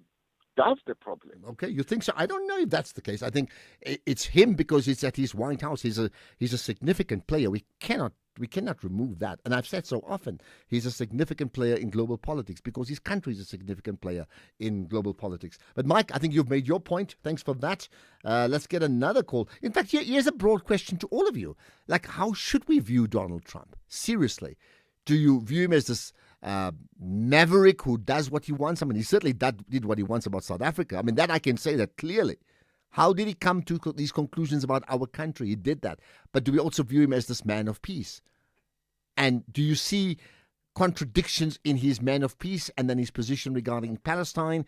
Even suggesting they would build up a resort in Gaza. Do you see that? But then still saying, hey, we need to push for peace. So that's why I'm saying to you, how do you view Donald Trump? Seriously, the good of Donald Trump and the bad of Donald Trump. And I'd love to hear your thoughts on that. Tapiwa in Cape Town, you want to talk about e-hailing too. Go for it. Hi, good afternoon. Good afternoon. Yes. I wanted to call you yesterday, but I didn't get a chance. You see what? The Uber guys, they are very denial. If you remember the first incident of an Uber guy that was shot and killed in Cape Town, they denied that he was an Uber driver. I think there are similar cases like that. They always deny that this guy was not on our platform until today. Yesterday, the guy from Maponya Mall. But somebody made the point to remind me to say, maybe everybody calls them Ubers when they may not be Uber drivers. Because Uber is the market leader, so there could be Bolt. Yeah. But remember, Bolt came, I think, 3 years after Uber, and the guy was shot just, I think, few months after its inception in Cape Town. They denied. They said he was not on their platform. He was a taxi driver. But we all know that he was an Uber driver. So they've got that culture of waiting and denying almost everything, and they are getting away with it. So if you want to look at if you want to look at the incident of this young guy, anyway, may he so rest in peace. They did the same, and nothing is happening. The government is sleeping somewhere. They don't care. They are not regularized in the industry. They're just running. They are on autopilot. Uber is actually in charge of this business. Well, I must say, Tapiwa, thank you for that. I must say, and this is from me on the outside, I do use Ubers, okay? But I must tell you, this discussion about Ubers and taxi drivers and, let's call it the Zola Bud type of taxi drivers and the others, meter taxis as we know them, and this ongoing conversation for like 20 years, like it's crazy that it's just been allowed. And then even taxis within themselves, the taxis that are predominantly in the townships where there's turf wars between the taxi associations, and how has that been allowed to continue this long? It really just baffles me. And maybe somebody has an intelligent answer, but the more intelligent answer would be, seriously, what's the win-win situation in all of this? Do you have the win-win situation? 4:30, here's Ondela Mbana with the news heads. Thank you, Ashraf. On the news headlines, taxi body Santaco says they're working closely with police to ensure those responsible for the murder of e-hailing driver Mtokozi Simvelase are brought to book. The inquiry into the Truth and Reconciliation Commission cases, which will be chaired by retired Justice Isihampempe, will first embark on a pre-hearing meeting ahead of the main commission hearings. And Burkina Faso's junta has expelled the UN's top official to the West African nation over a report about children caught up in the conflict. A full update follows at the top of the hour with Greg Hose. SAFM, guiding you through the rush hour traffic. The N1 northbound in Midrand, slow moving towards New Road, and the M1 northbound in Houghton Estate has a crash reported near 11th Avenue. In KZN, the N2 northbound, a stationary vehicle before the M41 gateway exit causing delays. In Cape Town, the M5 northbound is slow moving towards the N1 Kuburg interchange, and the N1 outbound slow moving towards Okavongo Road. With your traffic update, I'm Irma G. This is SAFM Sports with Tuming Kapele. As always, Tumi is the National Pulse Sports Authority. Go for it, Tumi.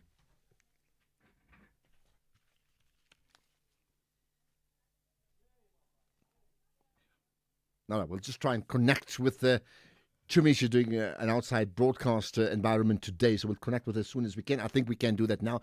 Right, Tumi, I'll say it again. You're the broadcast authority for sport here. Go for it.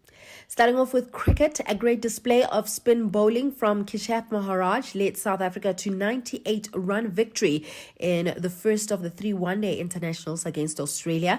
Maharaj ripped through Australia's top and middle order, claiming 5 wickets in 26 balls to reduce the home side from 60 for 1 to 89 for 6 in response to South Africa's total of 296 for 8 after being asked to bat first. Maharaj finished with a career best of 5 for 33 as the home side staggered to 198 all out, with only captain Mitch Marsh offering significant fight, with 88 adding 71 to the 6th wicket with Ben Duarte's. Then in football, Kaizer Chiefs have announced the signing of another striker, Itiosa Ighodaro. The 24-year-old Nigerian arrived in South Africa back in July 2021 and has played for several sides, scoring a total of 25 goals in 97 appearances. He spent last season on loan with Amazulu FC. Well, Amakhosi are in action tonight, hoping to carry on with winning ways. They host Richards Bay, which is yet to register their first win of the season. Also in action, Orbit College will face Kukune United. Golden Arrows away to Durban City. Chipa United host Tears Galaxy, and Bulugwane City travel to Siwelele. Then on to rugby. All Blacks coach Scott Robinson believes that the Springboks will feel the absence of Siya Kolisi as they prepare for the Rugby Championship trip to Australasia, even as New Zealand reshuffle their own pack for Saturday's test against Argentina in Buenos Aires. Meanwhile, Australia's players are quite confident that they will beat the Springboks in consecutive weeks. This is following their stunning victory in the Rugby Championship fixture in Johannesburg on Saturday. Now, the Wallabies recorded a historic result as they recovered from 22-0 down in the first quarter of the match to win 38-22. It was their first win in South Africa in 14 years and a first at Ellis Park over the Boks since 1963. Now, the Wallabies are expecting a backlash from the Springboks in Cape Town this coming Saturday, but that Bok fight will have to be done without captain Siya Kolisi, flank Peter Steph du Toit, and wings Kurtley Arendse and Edwin van der Merwe, who were all injured in the Joburg game. Then finally, in motorsport, Oscar Piastri will be given a grandstand named after him at the Australian Grand Prix next year. The Piastri grandstand will sit opposite the pit lane at the Albert Park circuit in Melbourne, the home race of the 24-year-old, and he joins the likes of Daniel Ricciardo and Mark Webber, amongst others, with stands at Albert Park. I'll have more on other sports in the next hour. Okay, perfect. Thanks for that, Tumi. Yes, we'll certainly have more on that, and we'll hold you to that. Hey SA, entries for FlySafe's Business Booster are closing soon. So if you're a small local business that needs help taking off, enter at flysafe.co.za, tell us about your business, and you could be one of 6 standout enterprises to win 10 return business class flights plus brand exposure across our various platforms. Whether you're mixing, matching, crafting, or inventing, we want to help your business skyrocket. FlySafe, for the love of fly. T's and C's apply. This is the story of South Africa's creative heartbeat, where voices rise, where hands create, where stories live. From city stages to village festivals, from gallery walls to global screens, our creativity shapes the world. They are the storytellers, the dreamers, the makers. Join us as we honor brilliance and celebrate South Africa's creative excellence. The National Arts and Culture Awards 2025 on SABC 1 on the 23rd of August from 7:30 p.m.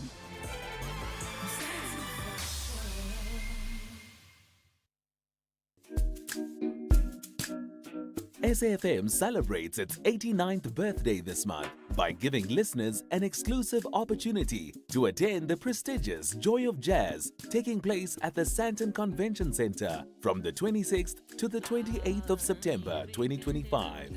To stand a chance to win these sought-after tickets, simply SMS SAFM 89 followed by your name to 41391 and stay tuned to SAFM as we could be calling you. SAFM is the official media partner for the Dipala stage at the Standard Bank Joy of Jazz. Entries open from the 7th of August and close on the 31st of August 2025. Winners will be randomly selected and called from the 1st of September 2025. SMSs are charged at R1.50 per SMS. Free SMSs and SMS bundles do not apply. T's and C's apply.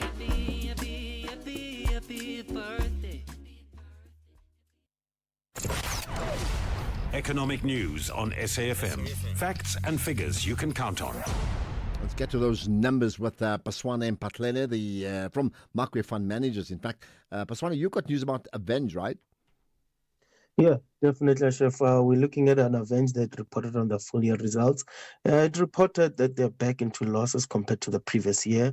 The weak losses performance was driven by the revenue was down 14%, as it was more of the infrastructure projects in the likes of Singapore and Australia that offset the good gains out of the building and mining business. The guys generally saw a stock reaction from investors, traveling up 7%, but is pulled back. And this is supported by the order book that is up and securing some revenue going forward, which helps in terms of margin growth and recovering into potential profitability going forward.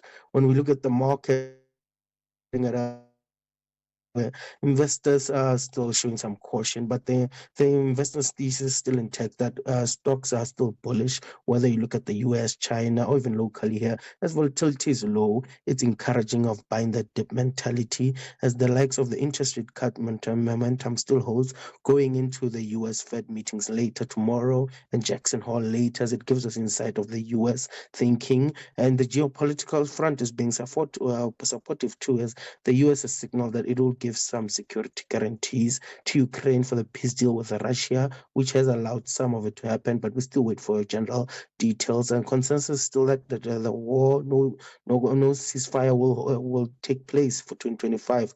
The momentum in these results is seeing as the dollar is still weaker, and along with bond yields too, supportive of emerging markets, both like South Africa. On the commodity front, we're seeing it still supportive when we think of the likes of South Africa's point of view. Gold is flat at $3,335 an ounce. Bullish. Oil is down 0.5 at $66.11 a barrel. When we look at equities, it's more of a mixed picture. JSE is still benefiting on the bullish momentum, up 0.2%, as financials are up 0.5, industrials are rebounding 0.6, resource sector still feeling pressure, down 0.7. US indexes, Nasdaq is down 0.7, Dow is up 0.7, in the Euro CAC is up 1%, along with DAX following up 0.4. When we look at our country space, we're pretty much flat. We've seen the rand against the dollar 17.66, rand against the euro 20.60, and rand against the pound 23.86.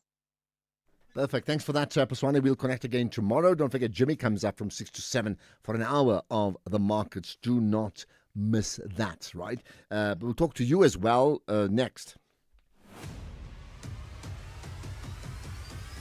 Ashraf Garda is streaming live now on Facebook, YouTube, and X at SAFM Radio.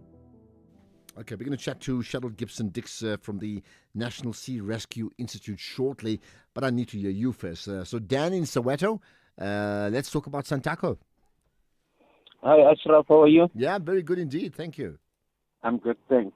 Yeah, man, I just wanted to correct the guy from Santaco because I heard him saying you can just buy the car today and tomorrow, you download the app and start working tomorrow, which is not true because I'm an Uber driver. I've been driving Uber almost 9 years. So all you do, you buy the car, you apply for operational license from Department of Road and Transport. They will give you the receipt, and then you upload that receipt on your app. You start working. So there is no such that you can just buy the car now and then start working tomorrow. Myself, I'm from Soweto. I don't pick up the trips at Soweto malls because of minibus taxis. They don't allow us to pick up and drop off.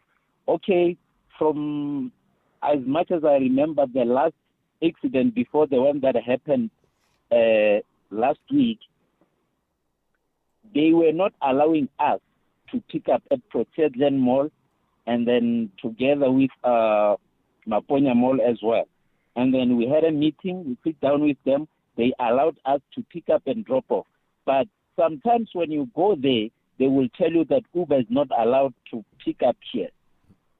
And then sometimes they even demand the money.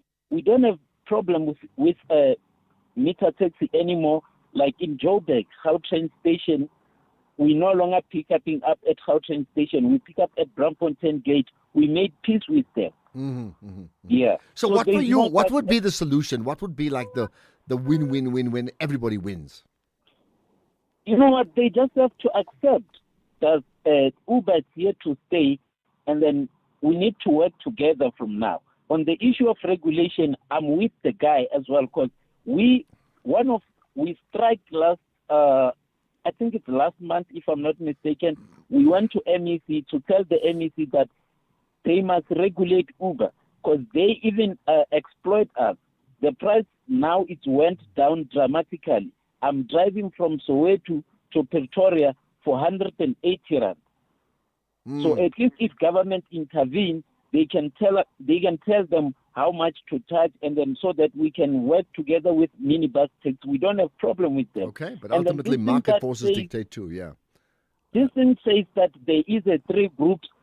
There's no such. We have groups. I'm also in the one of the groups. Our group is to communicate. If you experience violence from a different area, you just send the voice note in the group to alert the members. We don't fight to each other. Okay. Wow. Yeah. Okay, thank you for raising that. I think you've taught us a lot, and I'm picking up from many of the callers as well. I mean, again, they're saying mini bus taxis actually telling you to get off their turf and they've been charging you for that. They may have a point about the issues must be regulated, but why has it been allowed to be so unregulated for such a long time? Here's a comment from some of you. In fact, here's a person saying, the caller, I think, is correct, that you sound biased against Trump. Yet I do not mind because you're biased even against South Africa in favor of illegal immigrants. Okay, points made, right? Ashraf, taxi operators, they think they own the country and they have the right to determine which public transport should citizens use. Example, will it be correct if supermarkets wanted to have influence how tuck shops are regulated? Well, I mean, that's been the one part that I agree that there has to be regulation. They can't decide that only you must use only this one. I mean, yeah. And why has it been allowed to be entrenched? I don't know. Ashraf, if Trump is for peace, he must start in Gaza, from Dr. Imdleche. I think it is, right? Okay, there we are. There's another. You see, that's the point. I don't have to say much. Others will say it. Right, there's some voice notes as well that I want to pick up. There's some people tweeting as well. If you are tweeting, use that hashtag, the National Pulse. There's lots of comment about, Trump and e-hailing. Good afternoon, Ashraf and SFM listeners. Ashraf, you can interview all those people from Sandoko and they can say whatever they want because talking is easy. But the bottom line is the hailing drivers are being harassed by tax operators. That's it. It's a fact. And this is not happened to Maponyamo only. It is happening everywhere. Every shopping mall, it is happening. In Joburg, it is happening everywhere. You don't need a spin doctor to come and witness that.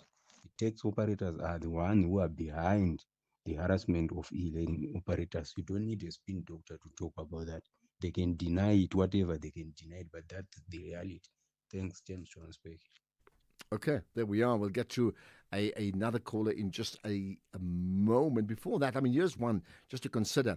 Ashraf, I think the man explained better what I wouldn't understand in a long time. Unfortunately, any industry where Nigerians are involved, you may expect many negative surprises. Apparently, they deliver drugs in these taxis, but you use the word apparently. You know the word apparently. What does apparently mean? I mean, work it out. Apparently. JCK in Musina, hello. Hey, Ashraf, are you on? Yeah, I'm good indeed. What's your point? Nation tariffs, the economic better, a penny better. We are 90 to Hey, JCK, your line's not so good today, man. I want to hear what you have to say, but I'm getting a thumbs down from our whole technical team. I hope we can sort it out, and I will take your call later on. But right now, no, we can't, unfortunately, right? Let's see if we can pick out another comment about Donald Trump. Good afternoon, Dr. Ashraf. It's Feather Tracker here in Eastern Cape. Dr. Ashraf, a man like Trump shouldn't be negotiating peace because this man, he is busy supplying Ukraine with ammunition to fight. So how does that person, negotiate peace? And he is demanding things from that country. That means as long as whatever he's looking for in that country, as long as he keeps getting that, he's going to keep funding the war that is happening there. So you can't say this man is asking for peace. Hey SA, entries for FlySafe's Business Booster are closing soon. So if you're a small local business that needs help taking off, enter at flysafe.co.za, tell us about your business, and you could be one of 6 standout enterprises to win 10 return business class flights plus brand exposure across our various platforms. Whether you're mixing, matching, crafting, or inventing, we want to help your business skyrocket. FlySafe, for the love of fly. T's and C's apply. Bafana Bafana will host Nigeria in a FIFA 2026 World Cup qualifier at the Toyota Stadium on Tuesday, 9 September at 6 p.m. Tickets are now available nationwide and online from 70 Rand for adults and 40 Rand for children at all Ticket Pro outlets, including Spar, Postnet, and all petrol stations. Get your tickets early to avoid disappointment. Come in Bafana Bafana supporter gear, ready to sing for a win. Gates will open at 3 p.m. If you are not in Bloemfontein, catch the game on SABC2. For more information, visit safa.net and at Bafana Bafana on all social media channels. Gender-based violence is destroying lives and tearing communities apart.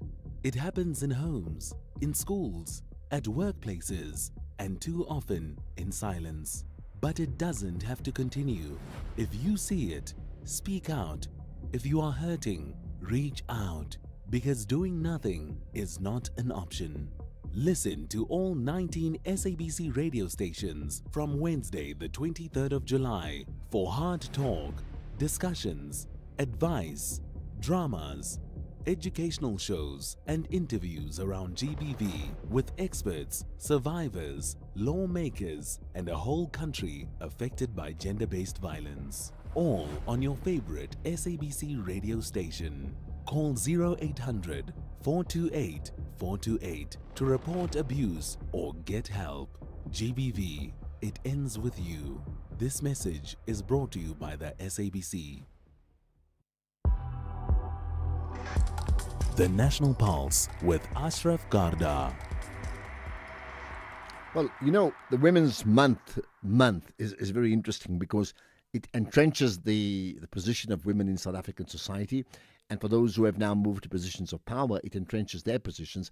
But it's also used as a driver to effectively open up the spaces for women in in communities or in industries where they are at this point in time left out. Now, is that the case with regard to the National Sea Rescue Institute? Because they've embarked on a mission to improve its gender parity by giving female workers equal opportunities as their male counterparts.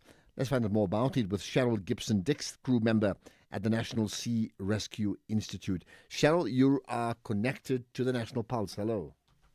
Hi, good day, Ashraf, and good day to your listeners. Thank you for having me on your show. Interesting. I mean, the point, if I read this correctly, that the drive is to what? To improve gender parity, which means at this point in time you're not happy with the current situation, right? We are women who are volunteers within a volunteer organization, and the organization NSRI, National Sea Rescue Institute, has taken the opportunity in August to honor the courage and contribution of women in the National Sea Rescue Institute for Women's Month. Okay. Give us a sense of where we are with regard to women in that space, in terms of numbers, percentage-wise, and then the issue of when we talk about gender parity, what does gender parity really mean, so that we can understand it? Within Sea Rescue at the moment, 28% of our volunteers are actually women who have been representing for quite some time in this field of sea rescue. And it's basically just giving a platform to say that women are allowed in this environment, that we are allowed to come and express ourselves as people who like to serve in the community and who want to learn new skills within that frame in maritime rescue. How do women how do they perceive the work of the National Sea Rescue Institute? I know you said they're volunteers. So how do they perceive it? And what about, that means the women who join up, and then what about the women who don't join up? How do they perceive it as well? I can only speak from within the Institute and from a viewpoint of those that support us. From within the Institute, we have full range of opportunities to be able to do anything that our male counterparts do. From anything from helming vessels to driving 4x4 vehicles to water rescue, being in the water doing rescue, to doing land search and rescue. We have got open reign to go within any career within sea rescue. There is a lot that the organization offers, lifeguarding as well, and there's community programs which we also can work in the background on or in the front on. With the people that support us, they realize that within the environment of sea rescue, there is so much that can be done from any age, for any woman, with any fitness level. So I would hope from the community side they can see it as an equal opportunity organization. Perhaps tell us more of what they actually can do. Because I understand that the NSRI is manned by volunteers who are 1,500. So it's quite a bit of people, right? Of course, women, you said about 30%. So what is it they can do? What they can do, oh my goodness, we can start from the control room. There can be radio operators, and when you're in the control room, you're not just the radio operator taking information and giving information. You're doing chart work, you're plotting search patterns, you're receiving information, updating search patterns, you're receiving new information and giving it out to the boat. You're basically the lifeline when you're in the control room. From the control room, we have got a first aid medical line which you can go into and achieve in. From that, we've got medical extrication. So we go out with a vessel, we go on board a moving vessel which is possibly 200 to 400 meters long. While it's still moving, we package our patient if he's in need of medical attention, and we move him from the moving vessel down to our moving vessel. We can go in that line, high angle extrication, and then we go into the vessels. You can be a crewman on the vessel. From there, on our bigger vessels, we've just got our new offshore rescue craft, our Orc, which is a 14-meter vessel. There we need a boatswain, somebody who understands engines. You can go in that career line, somebody who needs to helm the boat. We need a navigator on board to make sure the vessel runs. We also need our crewmen on board, and we also need our rescue swimmers. So just on the vessels, there's plenty of opportunity to find out what it is, where your niche is within sea rescue. From there, we have vehicles, so we do 4x4 because you're going to need to launch our vessels. Sometimes we have to go into dunes to go and rescue people as well. There is opportunity for any age, for anyone. Well, I'm hoping people listening will be very, very interested. So give me, a website address maybe, or a contact number, whatever you think is suitable. You can find all our information on our website, www.nsri.org.za. And we're not only, our mandate is to save lives on South African waters. So it's not just coastal regions. We actually do have stations based in Gauteng. So it's also about freshwater rescue. We also do swiftwater rescue as well. Okay, got that. I tell you what, I would think that people were saying, hey man, I need to give this a shout. NSRI, just Google it, you'll find their details. Much appreciate your time, Cheryl Gibson-Dix, crew member at the National Sea Rescue Institute, like 1,500, just under, in fact, volunteers that make up the volunteer contingent there, but about 30% are women. Perhaps you're keen to up that number. It's really up to you. I want to hear what you have to say. Good afternoon. Taxi operators are a problem in South Africa as a whole. Just imagine you're in Bethal, Mpumalanga. There's no longer a long-distance buses. They, together with the municipality, closed the bus terminal and chased the bus we used to board from Bethal to Emalakhleni and Middelburg. Then there's no long-distance taxis. They take people by force on the road when hitchhiking. Wow. I wonder, let me just pick out, there's some more. In fact, there's a voice note I want to play, and it links to Donald Trump. Ashraf, good afternoon. How do we view Donald Trump? Mina, I view him as a person who is biased in his judgment. Look at what he says about Ukraine and what he says about Israel and Gaza. Thank you. Saradze? Okay, well, there you are. Therefore, my question, what do you make of Donald Trump? What's the good about what he does, and what's the not so good? You tell me. Good afternoon, Dr. Ashraf. It's Federal Faka here in Eastern Cape. Dr. Ashraf, a man like Trump shouldn't be negotiating peace.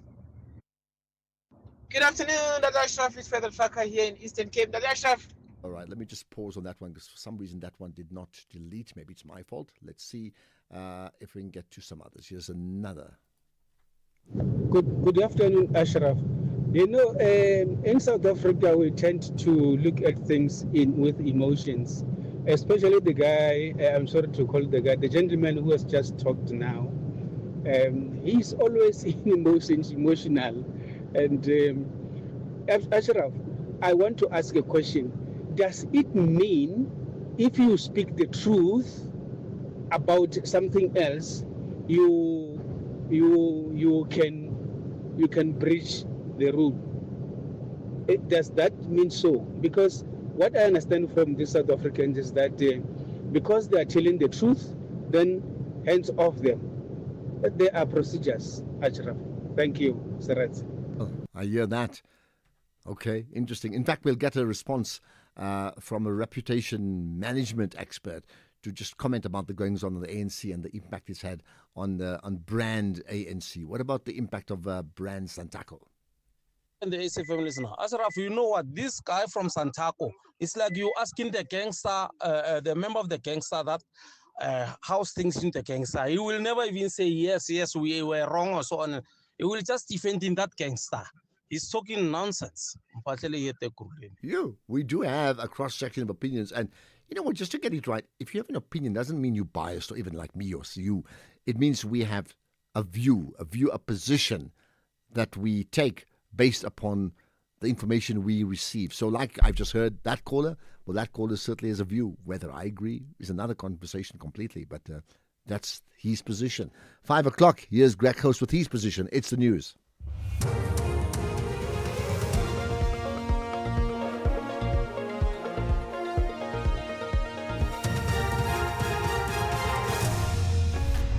And thank you, Ashraf. Santaco working with police over e-hailing murder and top UN official expelled from Burkina Faso.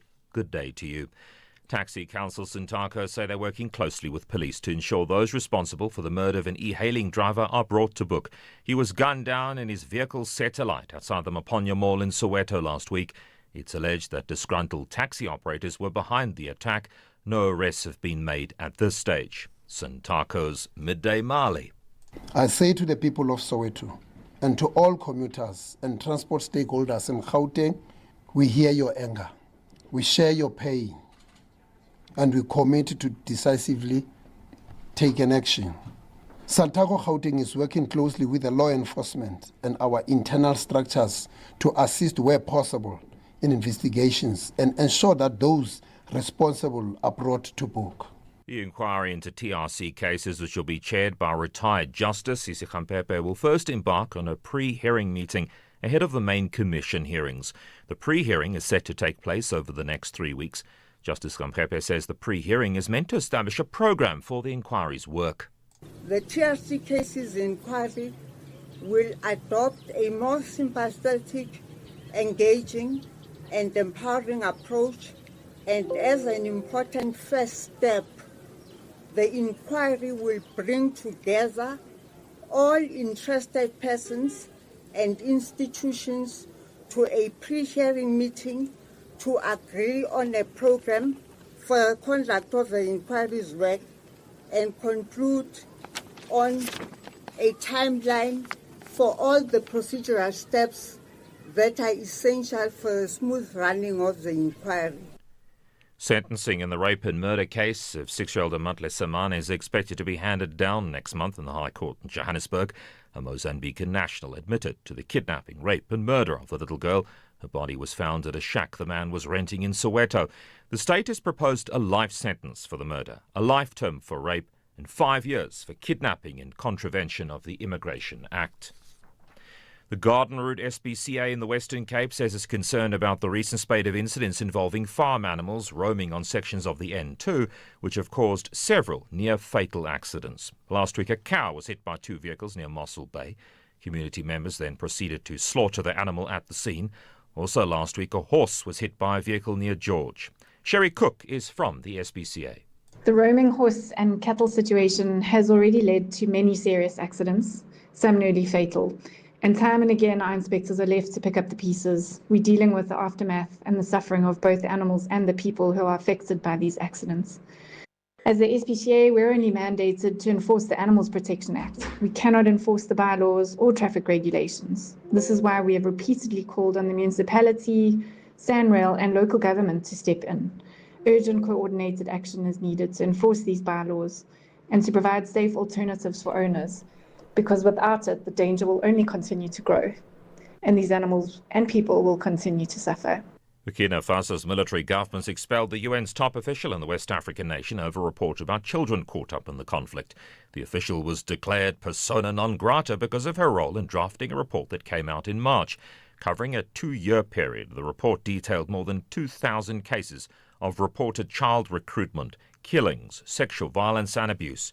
It blames insurgents, government soldiers and civilian defence forces. Top story at 5 o'clock. Taxi Council Sintaka say they're working closely with police to ensure that those responsible for the murder of an e-hailing driver in Soweto are brought to book. That's SAFM News. I'm Greg Khus. In sport this hour, Erasmus named new look team for Cape Town Test. Maharaj leads the Proteas to a win against Australia, and Betway Premiership action takes centre stage this evening. More details at 5:30. SAFM, guiding you through the rush hour traffic. Good afternoon. Starting off in Gauteng, the N3 southbound in Germiston, queuing towards Geldenhuys Interchange. The N1 southbound in Fourways, queuing towards Winnie Mandela Drive. And on Bremer Street in Pretoria, a crash reported near Deborah Street. In KZN, the N3 westbound in Pietermaritzburg, a stationary truck near Peter Brown Drive. The N2 northbound has a stationary truck after the M25 Commercial Highway. And the N2 southbound in Amanzimtoti has a crash reported on 20 Hill. In Cape Town, the N1 outbound queuing towards the M5 exit at Coburg Interchange. Strandfontein Road southbound queuing towards Spine Road, and Jan Smuts Drive southbound in Athlone slow moving towards Klipfontein Road. With your traffic update, I'm Irma G. If you think you cannot afford a lawyer, think again. Clientele Legal has made professional legal services affordable for you. Whether it's a civil, criminal, or labor-related matter, we have a nationwide panel of attorneys standing by to assist you. SMS SAFM to 32195. That's SAFM to 32195 and we'll call you back. Clientele General is a licensed non-life insurer and an authorized FSP. Standard rates and terms and conditions apply. The boardroom heat is on and the pressure is rising. The Insurance Apprentice, hosted by the one and only Babi Moloi, is delivering drama, tough decisions, and big personalities every week. Expect bold moves, emotional twists, and contestants you'll either root for or roast. And yes, you'll be surprised what you learn about insurance along the way. Open up to the Insurance Apprentice, Thursdays at 7 p.m. only on S3. Open up. This year, the Standard Bank Joy of Jazz Festival presents 3 unforgettable days deep in the art and heart of jazz. From the 26th, 27th, and 28th of September, Umu Sankare, Ababemu, Jasmia Horn, Silent Law and the Noisemakers, Najbonk Trio, Michelle Ndingio-Cello, Willem Siini, Gabby Mutuba, and over 50 world-class acts will be ready to welcome you and yours to 4 magnificent stages of the Sandton Convention Center. Take me there. Buy your tickets at Ticketmaster now.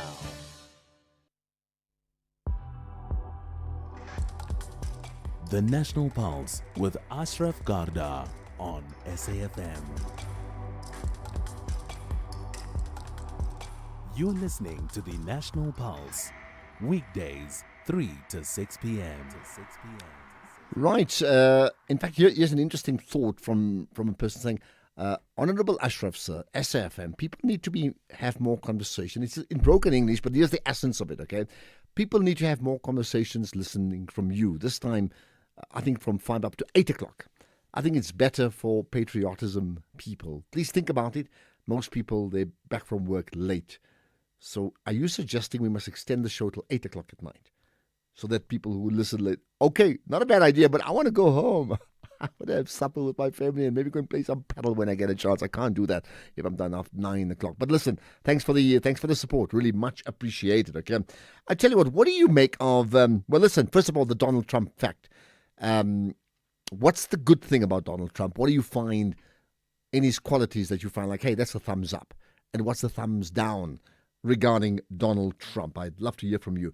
There's also news about a fascinating collaboration around creativity and culture that links up Africa and Europe, that partnership. We're going to talk about that in about 10 minutes' time.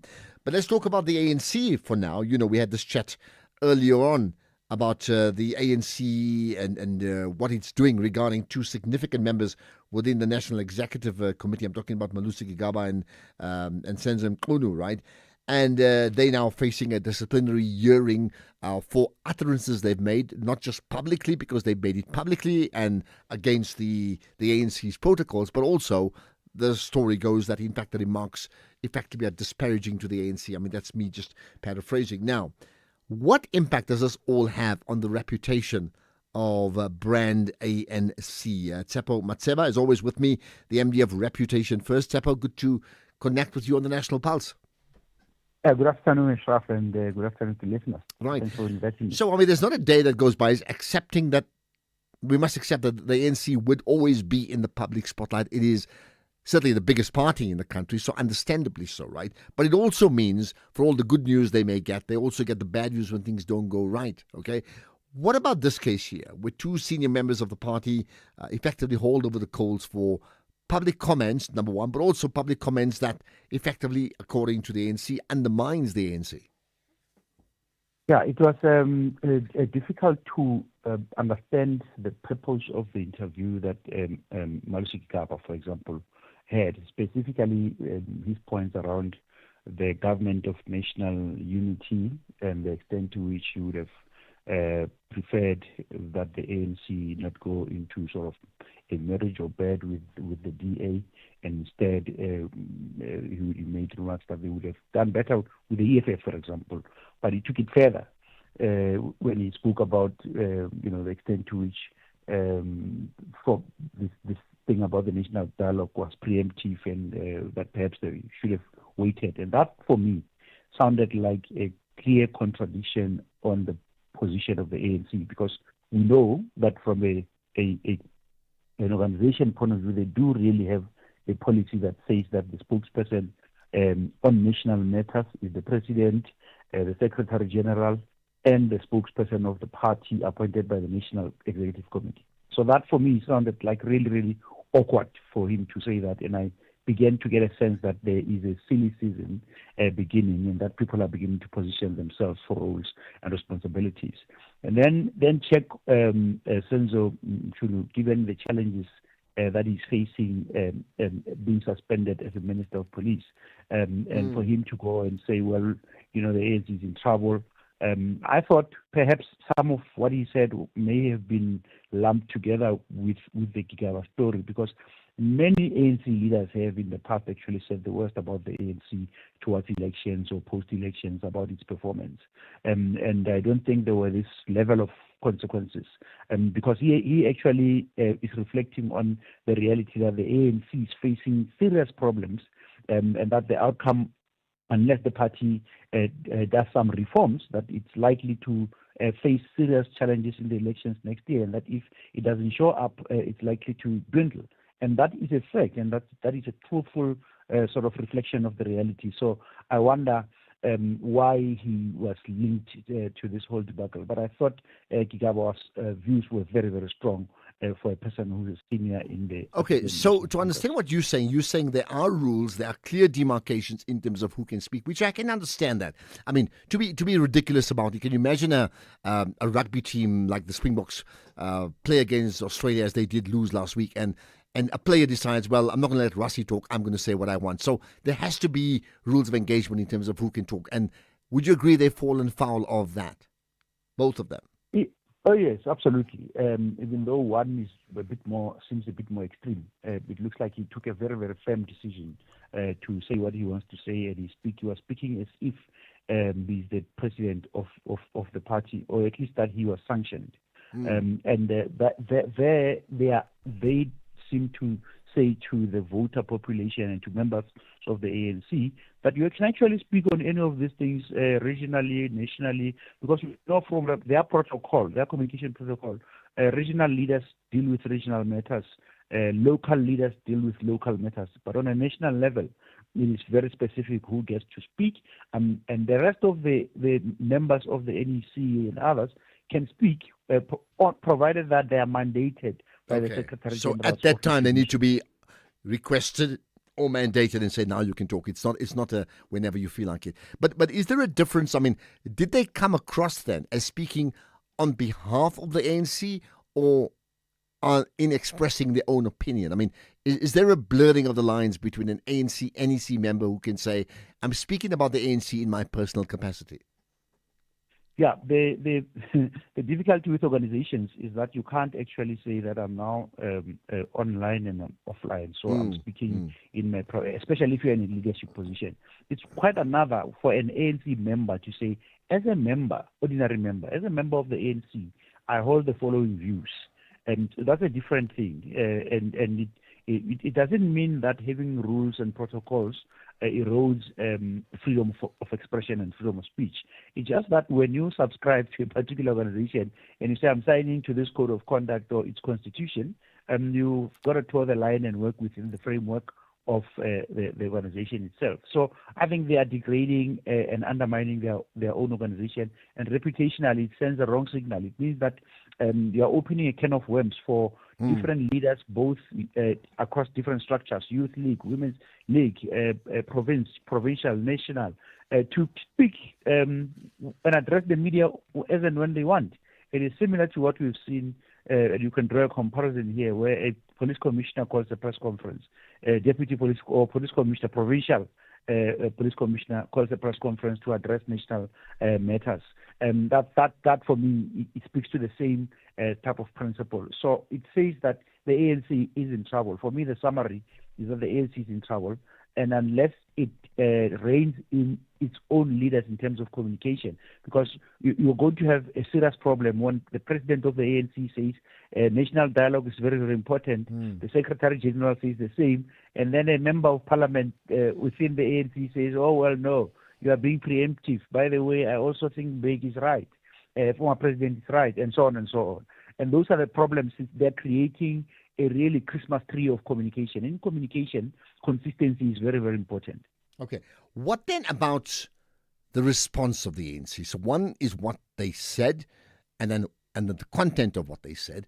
And then the ANC has responded, and I think central to all of that, besides expressing an opinion about the two of them saying that they acted without effectively a sanction from the ANC without approval, they now going to be hauled before a disciplinary committee. What do you make of that response?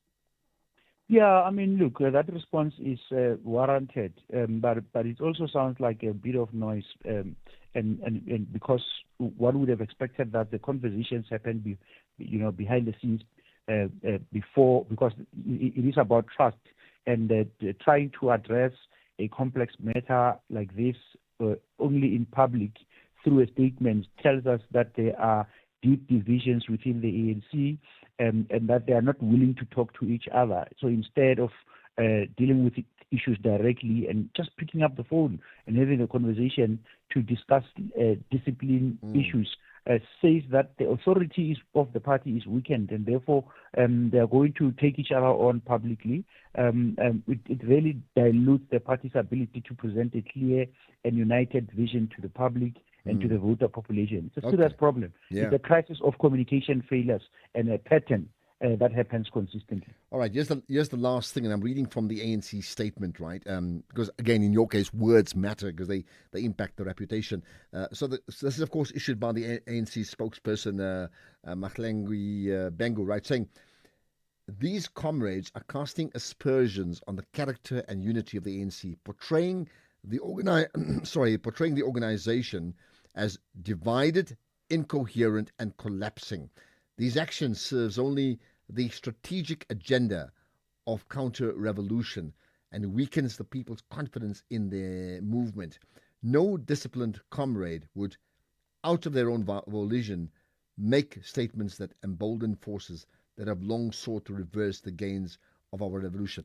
I think in a case like that, words matter. There are so many loaded words in that paragraph, in those few lines. What do you make of it? Yeah, I mean, it sounds for me like someone is trying to suggest that there are stronger factions and that people are trying to capacitate themselves either for positions within the party or outside of the party, or to weaken the party so that they can actually defect to another party. I doubt, though, that when I listen to Gigaba, I doubt that he's trying to actually leave the party. I think he's trying to rattle feathers and say that we need to get out of our comfort zones. That's the kind of the subtext I got from him.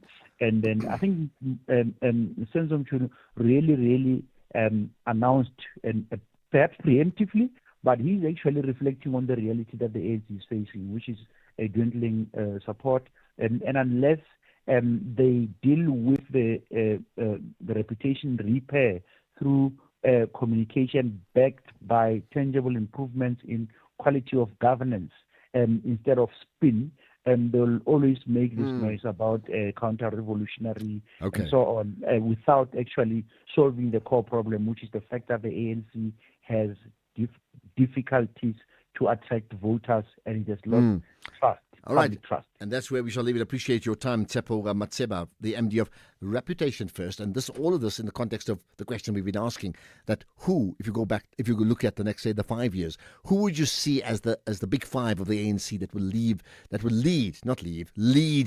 the party, let's say in 4 or 5 years' time, beyond? Who would they be? So every one of them matters because there's a local election coming up soon. So maybe jockeying for position, aren't they? Well, let's talk about a fascinating Africa-Europe partnership for culture. It comes up next. This Women's Month, SAFM stands with the women shaping South Africa's future.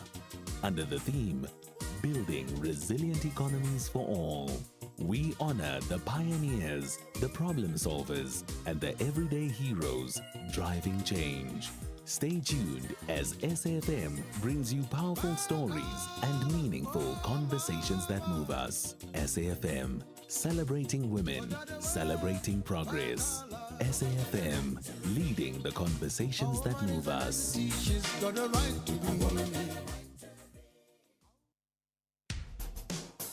SAFM has signed a code of conduct that is enforced by the Broadcasting Complaints Commission of South Africa. Under the code, we are committed to giving news that is accurate, comment that is fair, and programming that is not harmful, does not amount to hate speech, or contain violence or explicit sex. If you think we are not living up to that code, then you can inform the Broadcasting Complaints Commission of South Africa. Direct any complaints in writing to the Broadcasting Complaints Commission of South Africa. PO Box 142365. Craig Hall 2024. Fax to 011-326-3198 or an email to bccsa@nabsa.co.za. For more information, please visit www.bccsa.co.za.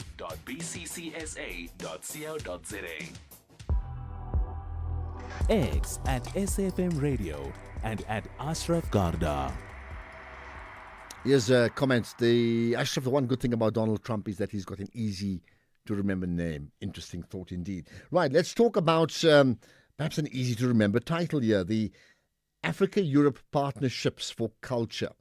There you are, Africa-Europe Partnerships for Culture. What exactly is that all about? And let's find out more about it from somebody who ought to know, and that's Felina Wittke, who's the project lead for the Africa-Europe Partnership for Culture. So I'd end on the word culture for that one. Felina, good to have you in studio, and thanks for connecting with us. Thank you very much for having us. Right. Tell me about this collaboration for culture. Yes, the Africa-Europe Partnerships for Culture is a 30 million euro initiative that was thought of by the EU delegations in sub-Saharan Africa, and according to our knowledge is the biggest cultural fund ever allocated to Africa-European cultural collaboration. So when you say a fund, so you sort of partly answered that part. So in fact, it's a collaboration where what? You provide funding for who on the continent? Yeah, absolutely. We have the Africa-Europe Partnerships for Culture consists of 3 connected but distinct components. One of them connects the cultural landscapes between Sub-Saharan Africa and Europe. One connects the cultural scenes in West Africa and Europe. And one, probably the most interesting today, connects the cultural landscapes in Southern Africa and Europe. And in these 3 components, we have different types of funding.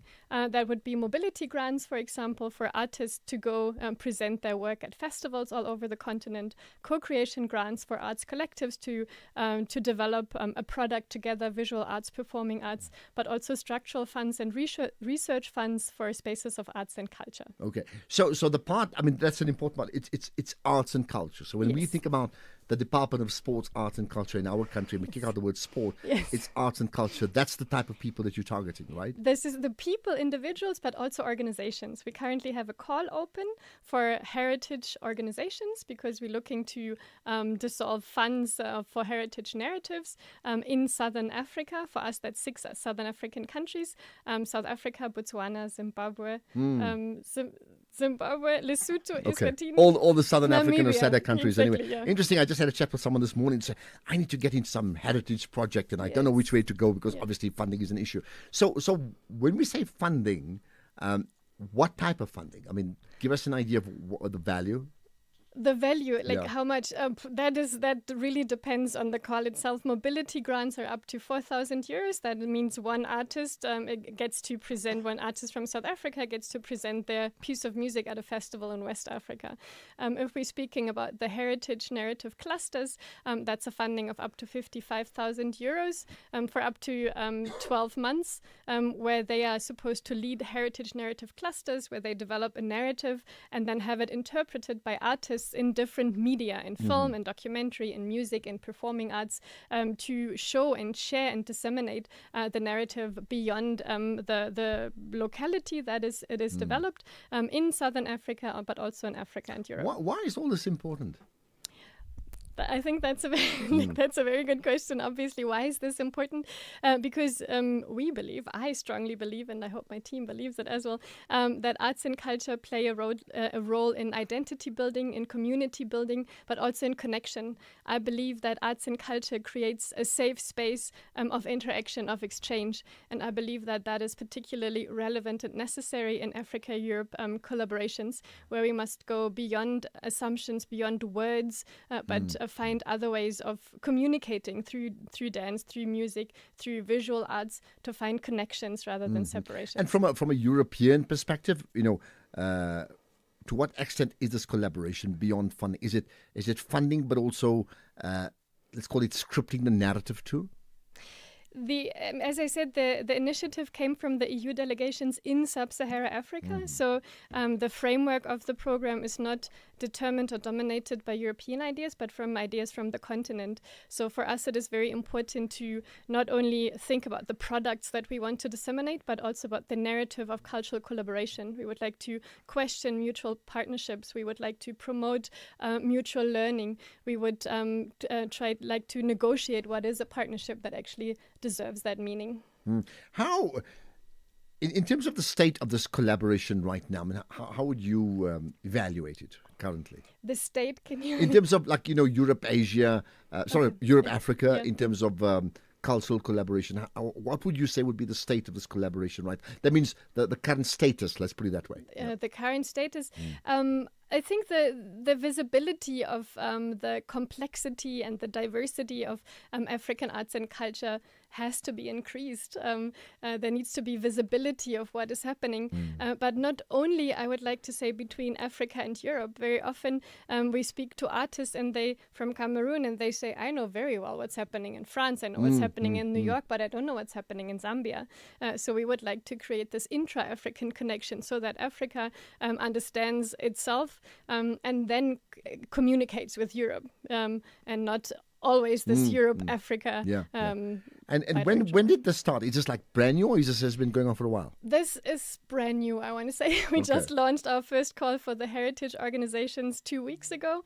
We have an info session tomorrow, so if anyone's listening that has an NGO in the space of heritage narratives, please join us tomorrow. I'll give out the details just now, because they must get their pen and paper or their smartphones ready. So this was the first call. We officially started the project in March, but that meant we set up the team, we set up the mechanisms, so we only really just started. So just give us an example. I mean, so since it's only started, it may be difficult to evaluate, but let's say whether it's at community level or national level, how do you see this playing out? Like how would it change the landscape, whether it's an individual artist or an institution within a community? We try to facilitate transformation on, I want to say, 3 levels. The individual one, where artists get supported in developing their idea, from the idea to developing an audience. We would like to contribute to changing the sub-regional connection, where we create networks within Southern Africa, but also within Africa. And lastly, on the continental or intercontinental level, where we facilitate exchange between Africa and Europe. So we see that conversation. So practically you've just started. Maybe let's start with this. Give me contact number, website. What do you think they need?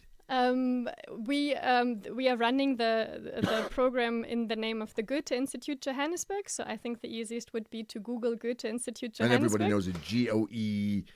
Yeah? Yes, very famous German writer. And you'll find, if you look for Africa-Europe Partnerships for Culture on the website, you'll find all the information there. You'll also find the information on the info session that we're hosting tomorrow at 2:00 on the Heritage Narrative Cluster. So let's confirm.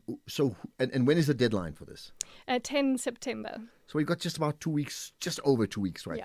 So who's eligible and who's not eligible? NGOs, non-governmental and non-profit organizations, are eligible from the 6 countries in Southern Africa. What they must bring is a narrative they want to explore, and they must share with us the relevance of that narrative for the community and why more people need to connect to it. Okay. And you mentioned individuals too. But do they have to go through an NGO or on their own? In this call that is open now is for NGOs, and the NGOs will be the hosts of the heritage narrative clusters. In a second round, each of the clusters gets to work with 9 to 10 artists that are then to interpret their stories in different media.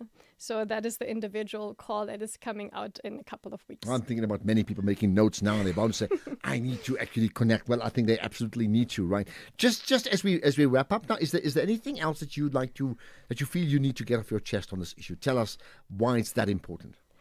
I think it is very important because it facilitates change on many levels. And it is important because we are not trying to run the narrative, but hand over the space for individuals and organizations to create the narratives they want to make visible. And with that, we obviously trying to contribute to an improved Africa-Europe partnership and overall. I think many people listening will say yes to that, absolutely. Well, look, your time is up, but not the type of the time for the project is not up. It's only just started, right? Yes. So you better get working. Thank you for your time. Much appreciate you connecting with us on the National Pulse. Thank you so much. It's Thank been you. an honor. Right, there we are. So you got that. It's the Africa-Europe Partnerships for Culture. And it's really been funded for SADC countries, in this case here specifically, and you can connect to the Goethe Institute. So if you just Google them, you'll get all the details as well. And really, at this point in time now, it's for NGOs. So the big question is, are you an NGO? Are you linked to an NGO? Well, then you know exactly what you need to be doing, right? Let's get to the news headlines now. Here's Greg House. Quick look at the headlines of this half hour. Some of the country's traditional leaders have accused government of making false promises. Santaco say they're working closely with police to ensure those responsible for the murder of an e-hailing driver are brought to book. An historic church in Sweden is being moved to a new home to protect the building from being damaged by mining. More on that story and other news at 6 o'clock. SAFM, guiding you through the rush hour traffic. Good afternoon. Starting off in Gauteng, the N12 westbound queuing towards the N1 Diepkloof interchange. The M1 southbound is queuing towards Boysens. The N17 eastbound in Boksburg queuing at Rondebolt Road exit due to roadworks, and Bremer Street in Pretoria has a crash reported near Deborah Street. In KZN, the N3 westbound has a truck fire incident before Linfield Park, causing traffic to be stacked. The M7 westbound queuing towards the Belleville Road exit, and Chris Hani Road westbound queuing at the N2 highway. In Cape Town, Strand Road outbound in Stickland, slow moving towards the R300 highway. Marine Drive outbound in Milnerton is slow moving towards Woodbridge Island, and Campground Road in Newlands, slow moving between Mariendal Avenue and Main Road. With your traffic update, I'm Irma G. This is SAFM Sports with Tuming Kapele. All right, let's get to the third of the bulletins for sports today. Yes, to me.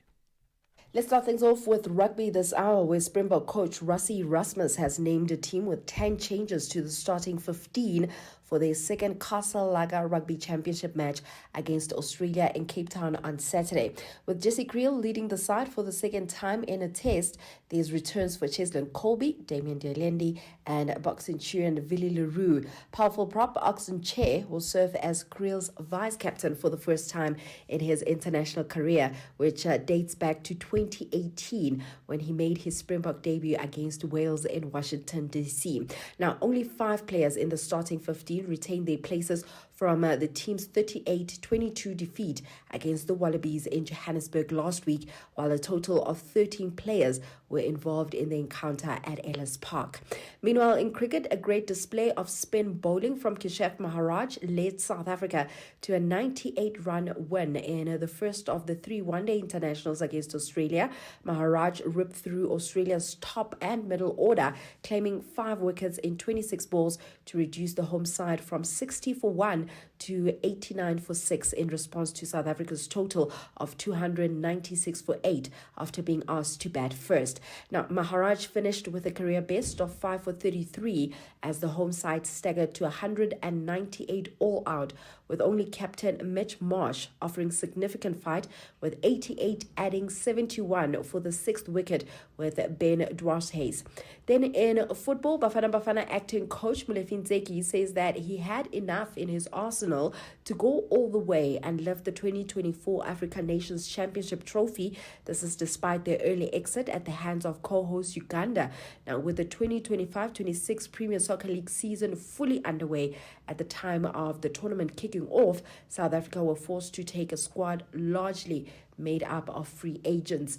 Then over to the Betway Premiership, the Premier Soccer League Dispute Resolution Chamber has given Kaizer Chiefs a green light to sign midfielder Luke Bartman.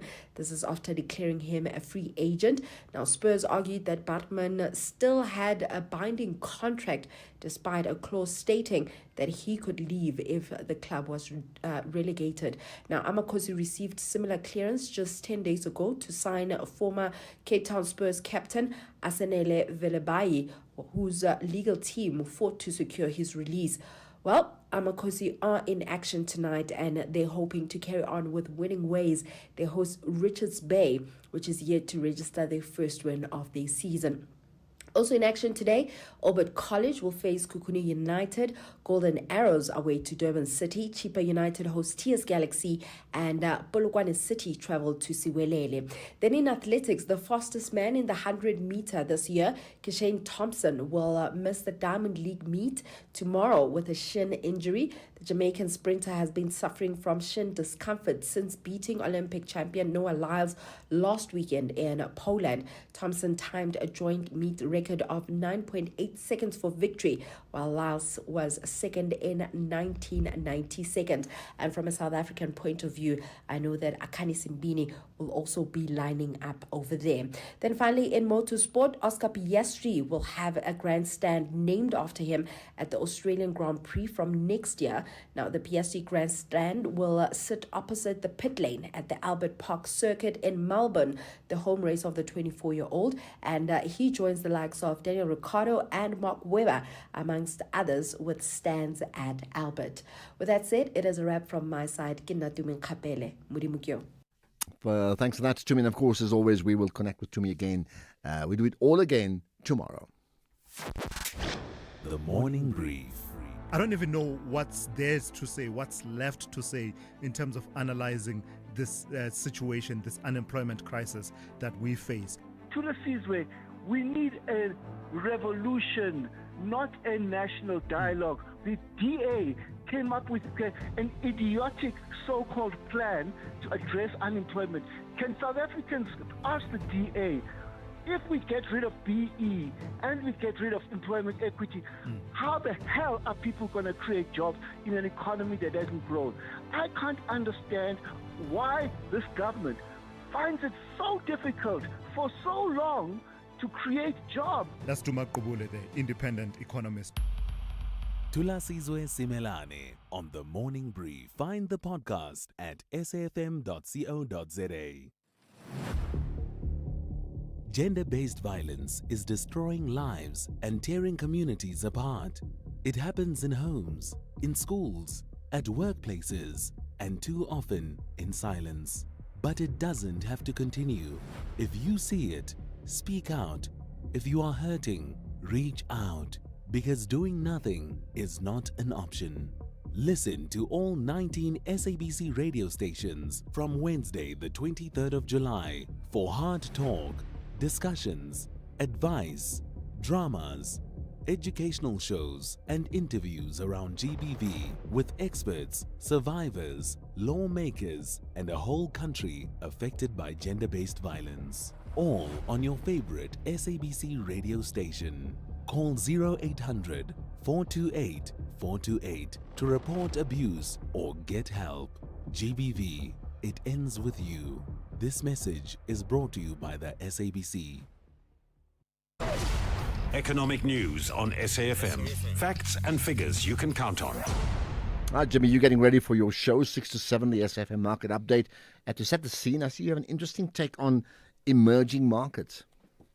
Good afternoon, Ashraf. Good afternoon to the listeners. Yes, the team at Standard & Poor Global, S&P Global, the research department there has put out their monthly report around emerging markets. We're going to be speaking to them around that, getting a sense of how they are viewing emerging markets, how they're viewing markets like South Africa, and what could potentially lie ahead for emerging markets. We know that emerging markets have been performing really well at this point, or at least through this year, and they've been providing some interesting returns. So we're going to take a look at that and see how that's affecting how these ratings agencies might view emerging markets like South Africa. Then we've got a conversation taking a look at the foreign investors that have been pouring into South Africa's bond market over the 18 months through to June of this year. The last 18 months, we've had net inflows of just shy of 140 billion rands going into our government bonds. That speaks to the fact that South African bonds are still considered very attractive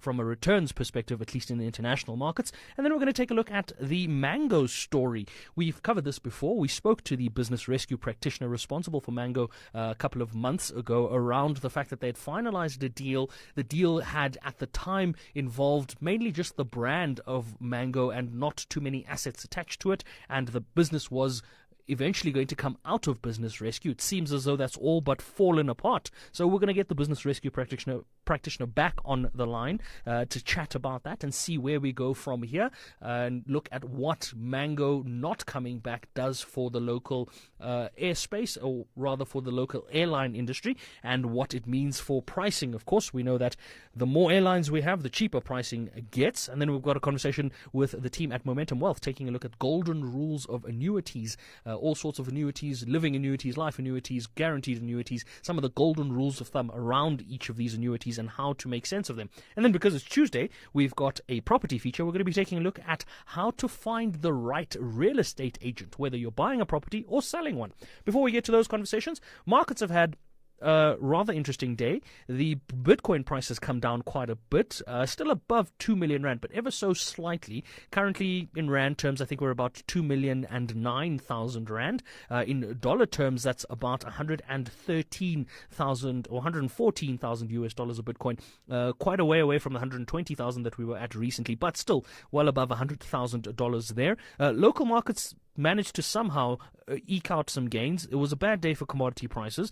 Platinum, palladium, silver, gold, Brent crude, everything finishing in the red. If we look at the gold price, $3,325 a fine ounce, still above the 3,300 mark. Brent crude $56 a barrel. That's a good thing. That's the one price we're happy to see come down. Platinum and palladium, 1,327 in the case of platinum, 1,121 in the case of palladium. Not very different from where it has been. It's kind of been in that range for a while, but that's meant that resource counters locally are down 1.1%.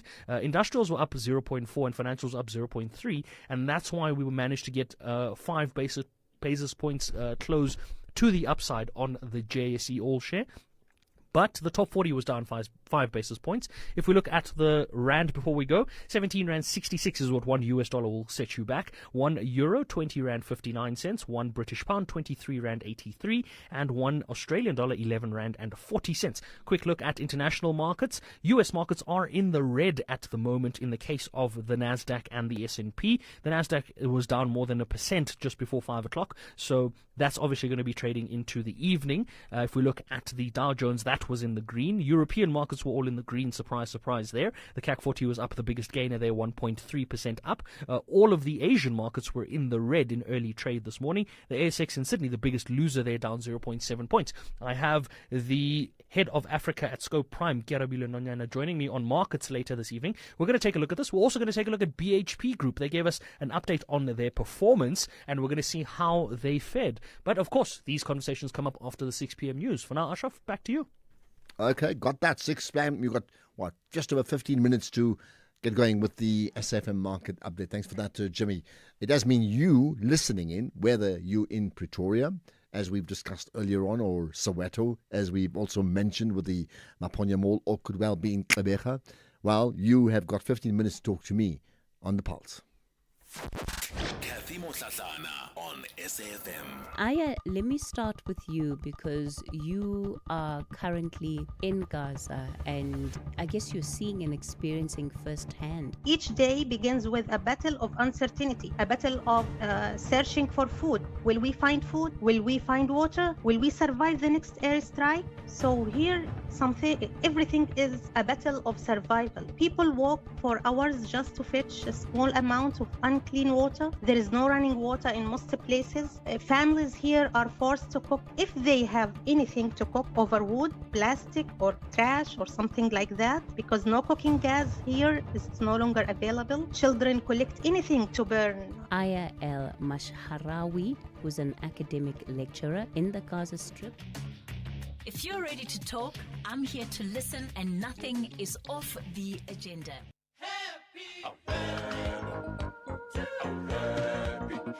SAFM celebrates its 89th birthday this month by giving listeners an exclusive opportunity to attend the prestigious Joy of Jazz taking place at the Sandton Convention Centre from the 26th to the 28th of September 2025. To stand a chance to win these sought-after tickets, simply SMS SAFM 89 followed by your name to 41391 and stay tuned to SAFM as we could be calling you.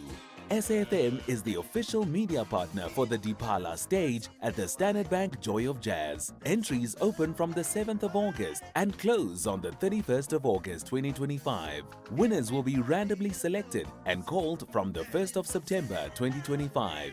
SMSs are charged at R1.50 per SMS. Free SMSs and SMS bundles do not apply. T's and C's apply.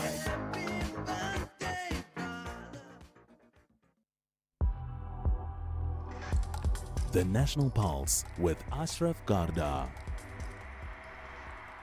Okay, I need to hear you. You're on the pulse, clearly. First-time callers, regular callers, whatever it is that you feel reflects the biggest issues in the country and around the world. Let's hear it. I can tell you what's dominated has been the ongoing issues of taxis and the Santaco press briefing, and the other one has been the African National Congress, keeping in mind the two senior members of the ANC now hold before an ANC disciplinary committee hearing, and then picking up on the conversation about Donald Trump and Ukraine and Russia. A lot of comment about Donald Trump, and it got me to asking you, what for you about Donald Trump gives you, well, what gets you a thumbs up? Get your thumbs up. And what about Donald Trump gets your thumbs down? So, because I'm suggesting, as I often said, why would we assume that every leader is all good or all bad? There could be different elements within that person. So you could actually praise and you can be critical in one go, right? Afternoon, Ashap and your team. Bumgumelo Echiwin. Ashap, the problem of the ANC, there is no SG office there in the ANC. That's why you see all these problems. Do you remember Ramaphosa said the ANC wasted 9 years doing nothing? What happened to him? Nothing. Terry Ganekom admitted that they were voting against the ANC. What happened to them? Nothing. It's just a fictionary. They just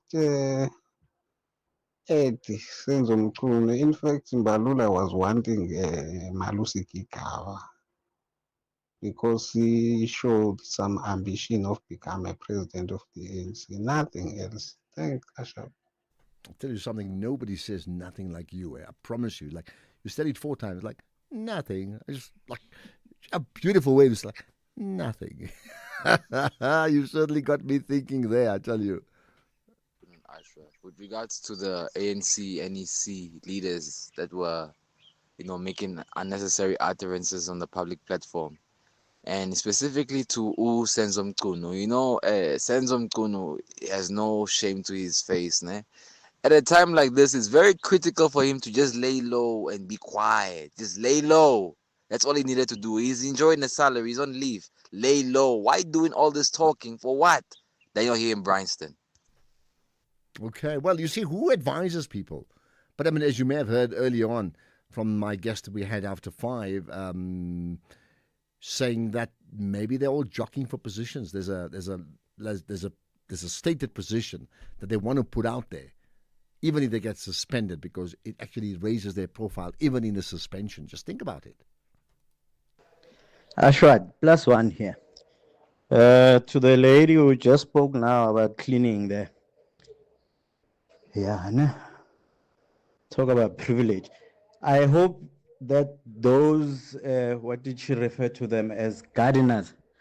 I hope that this gentleman who's doing this generous work through his gardener is compensating that gardener well.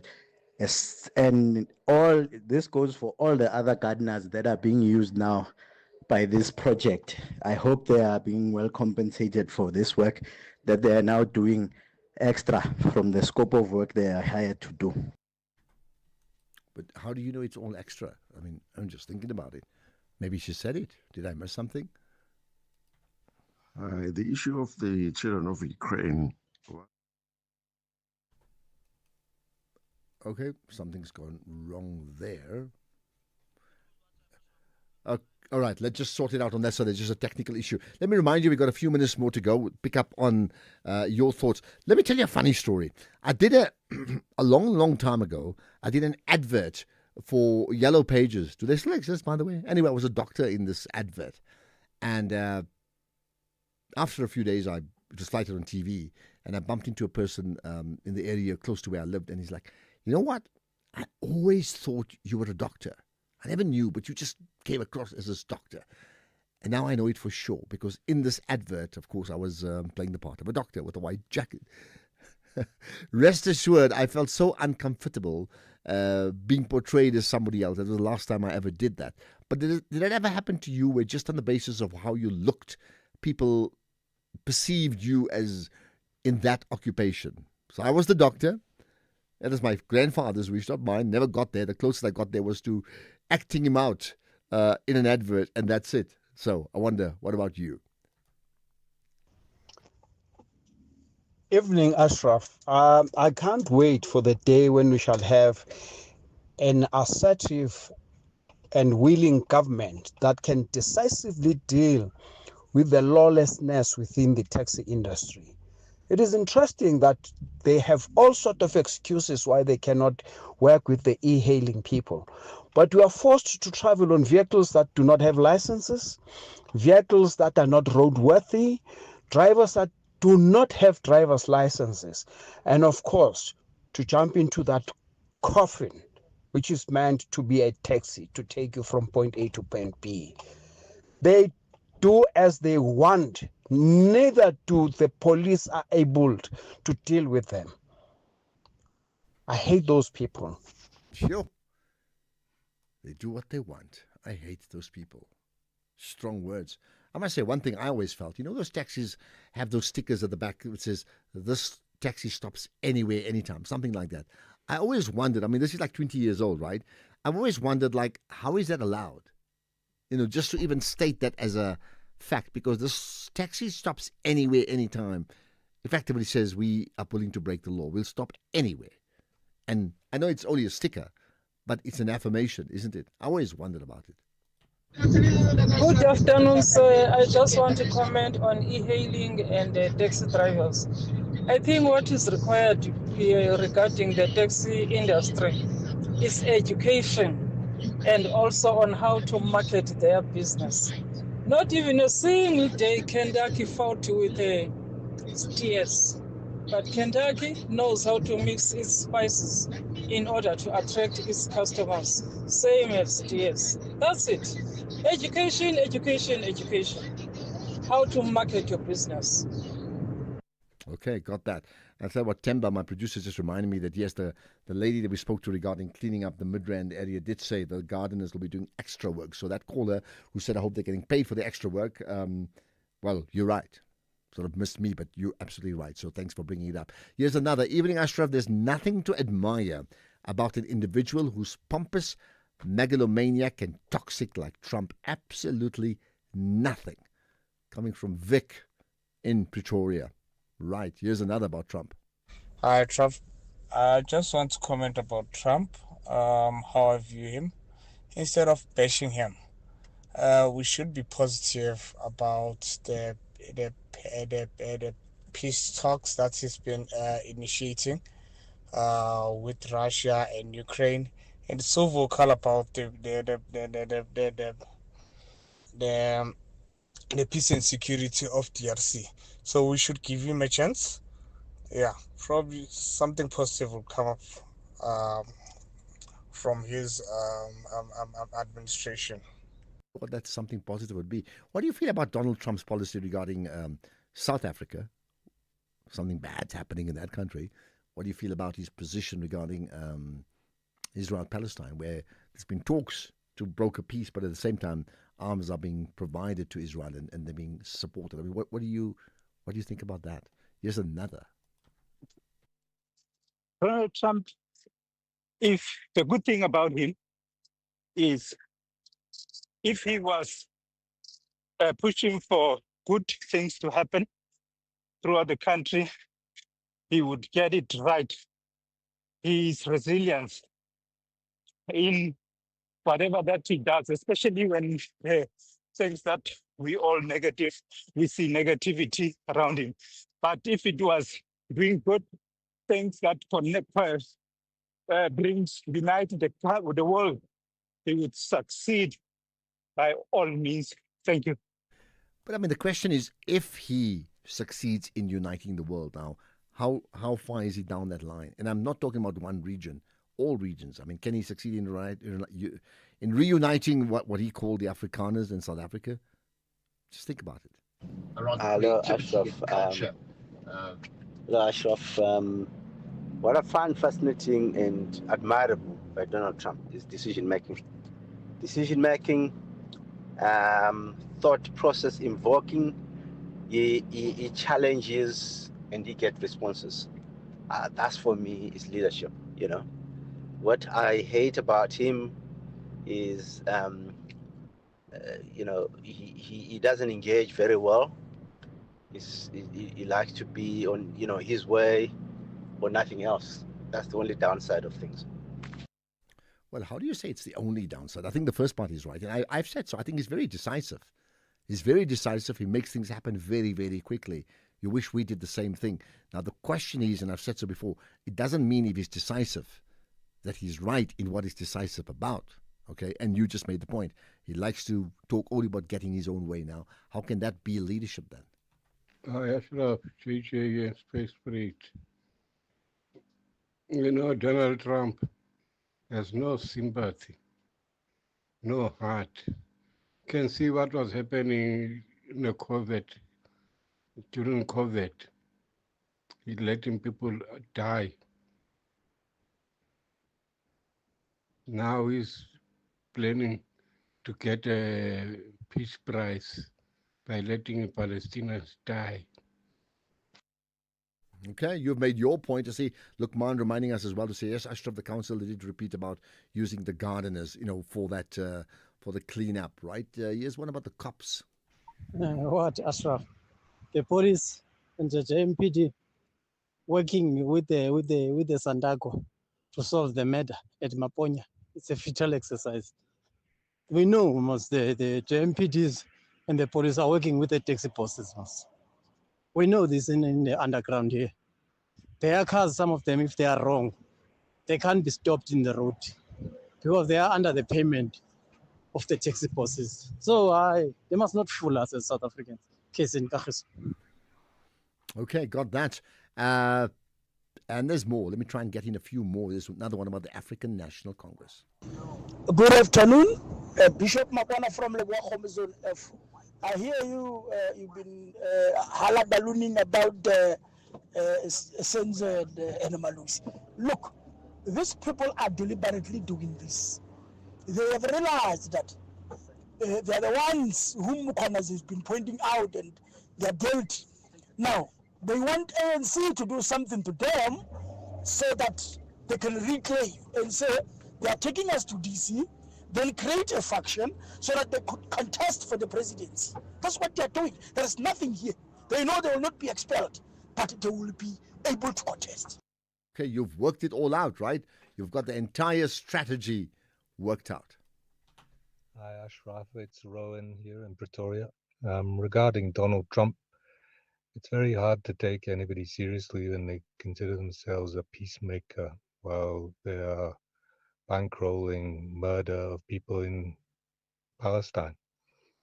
The man is obviously deluded, and his supporters continue to build him up to be something special when he's just another crazy man.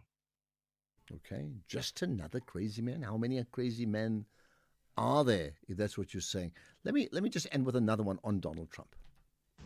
Ashraf, it's wonderful ikuzwayo at Kwanongoma in KZN. To me, Donald Trump is all about himself. In everything that he does, it's all about himself. No one else. Listen, there were many others. I can't take the calls. You can tweet, by the way, even your opinions, even now. If you just tag SFM Radio and tag myself, Ashraf Ganda, use the hashtag The National Pulse. Also go to our website where you can pick up the podcast of all the big issues that we've covered today and yesterday and the day before, that sort of thing. You know exactly how it works, right? Here's a question that I'll leave you with. And this isn't even me. So Donald Trump comes to South Africa, if he does come, and you have a chance of a photo opportunity with him. Would you take it up? Or would you decline? But as I put that question to you, I'm going to put that question to me as well. Don't answer it, just think about it. That's the show. That's the National Pulse. As always, a big thank you to the team, Temba, Keys, Vusani, putting it all together, right? But right now, let's get the news. It's 6 o'clock. Here's Greg House.